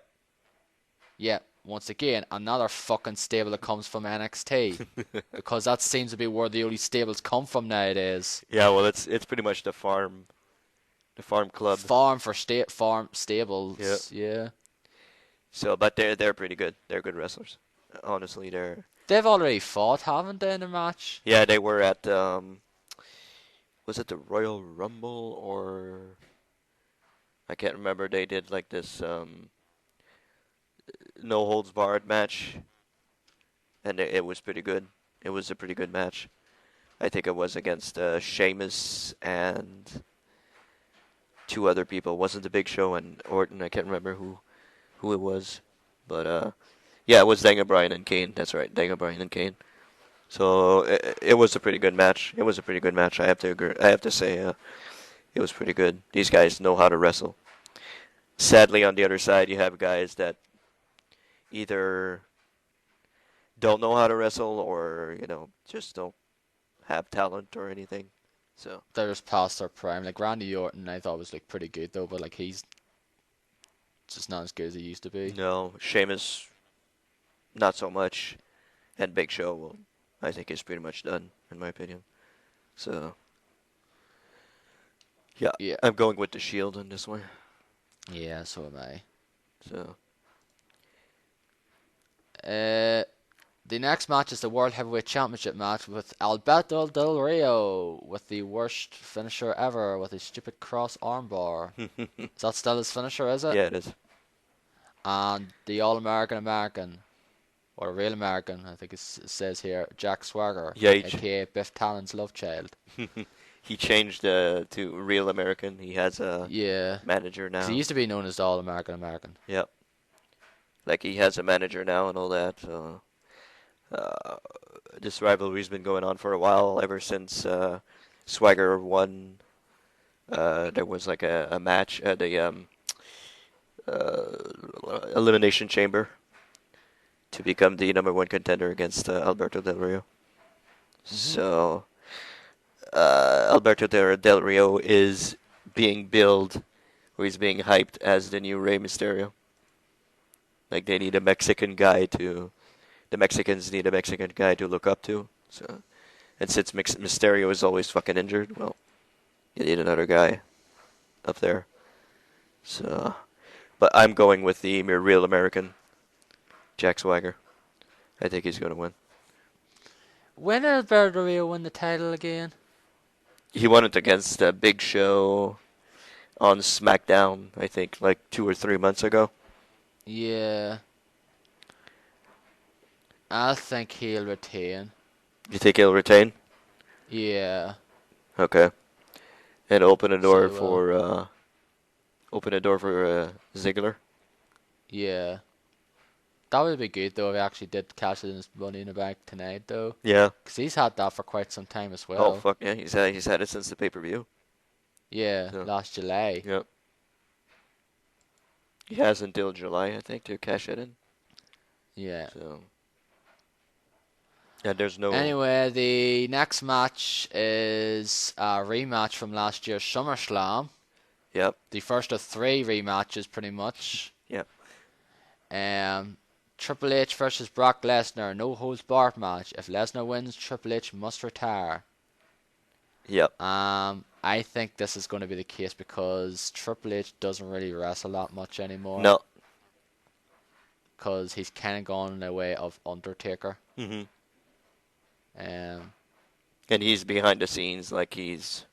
he's more behind the scenes now, Yeah. like basically stepping in line to become like the sort of big figurehead Yeah. Like of WWE. the new Mr. McMahon Yeah, when McMahon finally decides to take a step down or whatever. yeah. So I say, but then again, what was it? Lesnar won the last match, wasn't it? Yeah. So Yeah, he broke Triple I H's don't arm. know. I'm gonna go with Triple H actually. You're gonna go with Triple H? Yeah, Yeah, he has Shawn Michaels in his corner also tonight. So yeah. I'll go with Lesnar. I'm gonna vote for Triple H, but I'd probably see Lesnar winning though anyway. Mhm. Next one is Right, the next match is Undertaker versus CM Punk, which is the second of three rematches, although we haven't seen this one in a while. and the last match between these two was a fucking horrible one because I was there live when it happened. It was at what was it? Breaking Point. Breaking Point, yes, in Montreal, where they tried to redo the Montreal screw job. Like Undertaker was getting screwed by CM Punk or something like that. They tried to redo the Montreal screw job and it fucking backfired on him because everybody was booing them out of the fucking ring. So, yeah, I hope it's better than this tonight. But I kind of know who's gonna win, unless they shock Yes. everybody out of their pants and CM I think Punk. especially from what the feud was going with, because I think it seemed to be CM Punk has always had the sort of upper hand or something, hasn't he? Yeah. Well, Throughout the feud, and that usually is the case of, oh, of course, the Undertaker's gonna win now. I guess it's not a nice thing to say, but the best thing that could have happened to this feud is that Paul Bearer died, and I think that helped the feud. Like it helped fuel the fire in the feud. Like Yeah, because that's basically once he died, they pretty much just went to town on it then yeah, of that whole thing then, didn't they? yeah. CM Punk has the urn, and then last week he opened up the urn and emptied the urn on Undertaker. Like he emptied it on Undertaker like it was the ashes of Paul Bearer or something, Right. and threw the urn and all that. And so yeah, I guess the best thing that could have happened to this feud is that Paul Bearer died.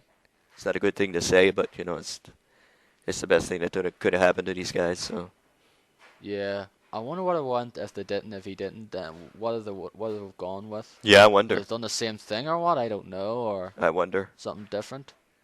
I wonder they would have done.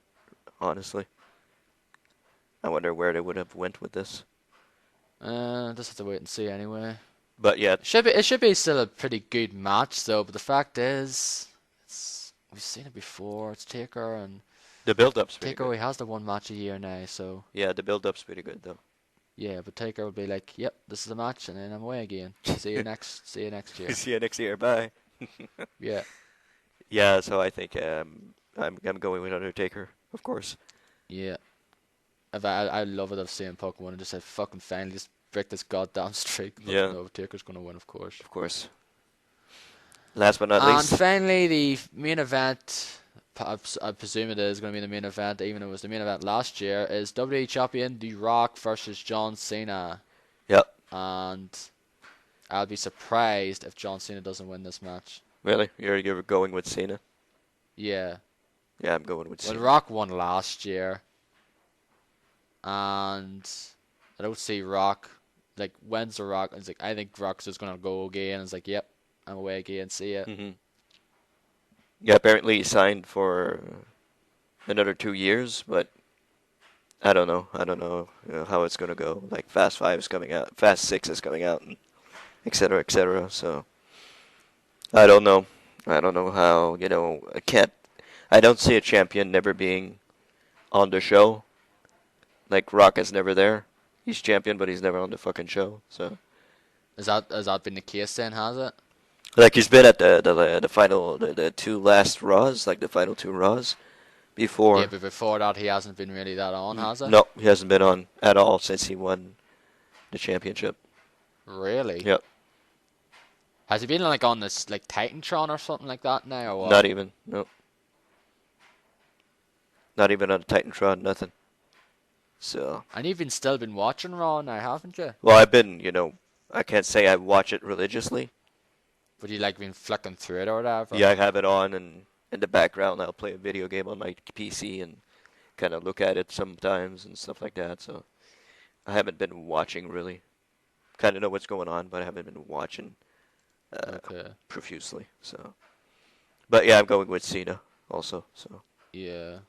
I'm going with Cena. Like I said, I'd be surprised if he doesn't win though. Because I thought he would have won last year though, but then he didn't. And then just like, yep.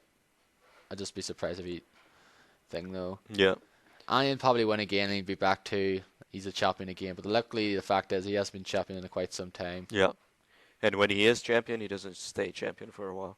He doesn't stay champion for too long. Yeah. Just don't make any more year-long title reigns. Yep. That's pretty much it. Because when he had the title for the first time, he had it for like 9 months or so. Yep. And then the next one he won it for he had it for a few months. Mhm. And then when he won again against Edge at Unforgiven 2006, he had it for like over a year. Mhm. So there you go. Yep. So that's pretty much it though. As I said, it's not really that great a card. Yeah. None of the matches I say that great.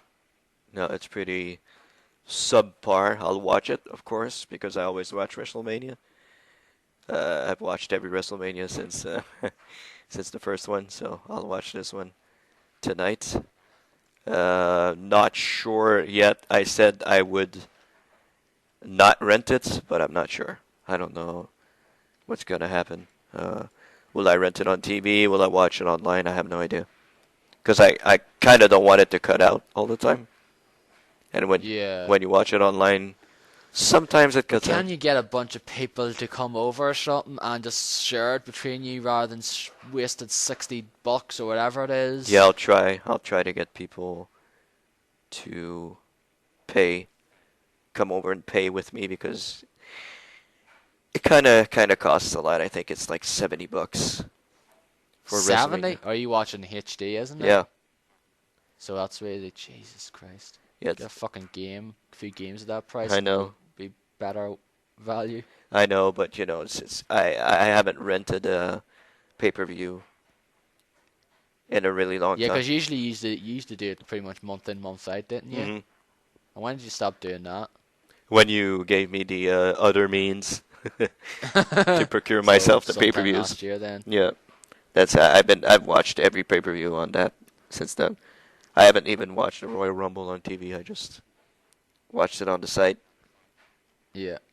But it's not the best quality, and it kind of cuts in and cuts out.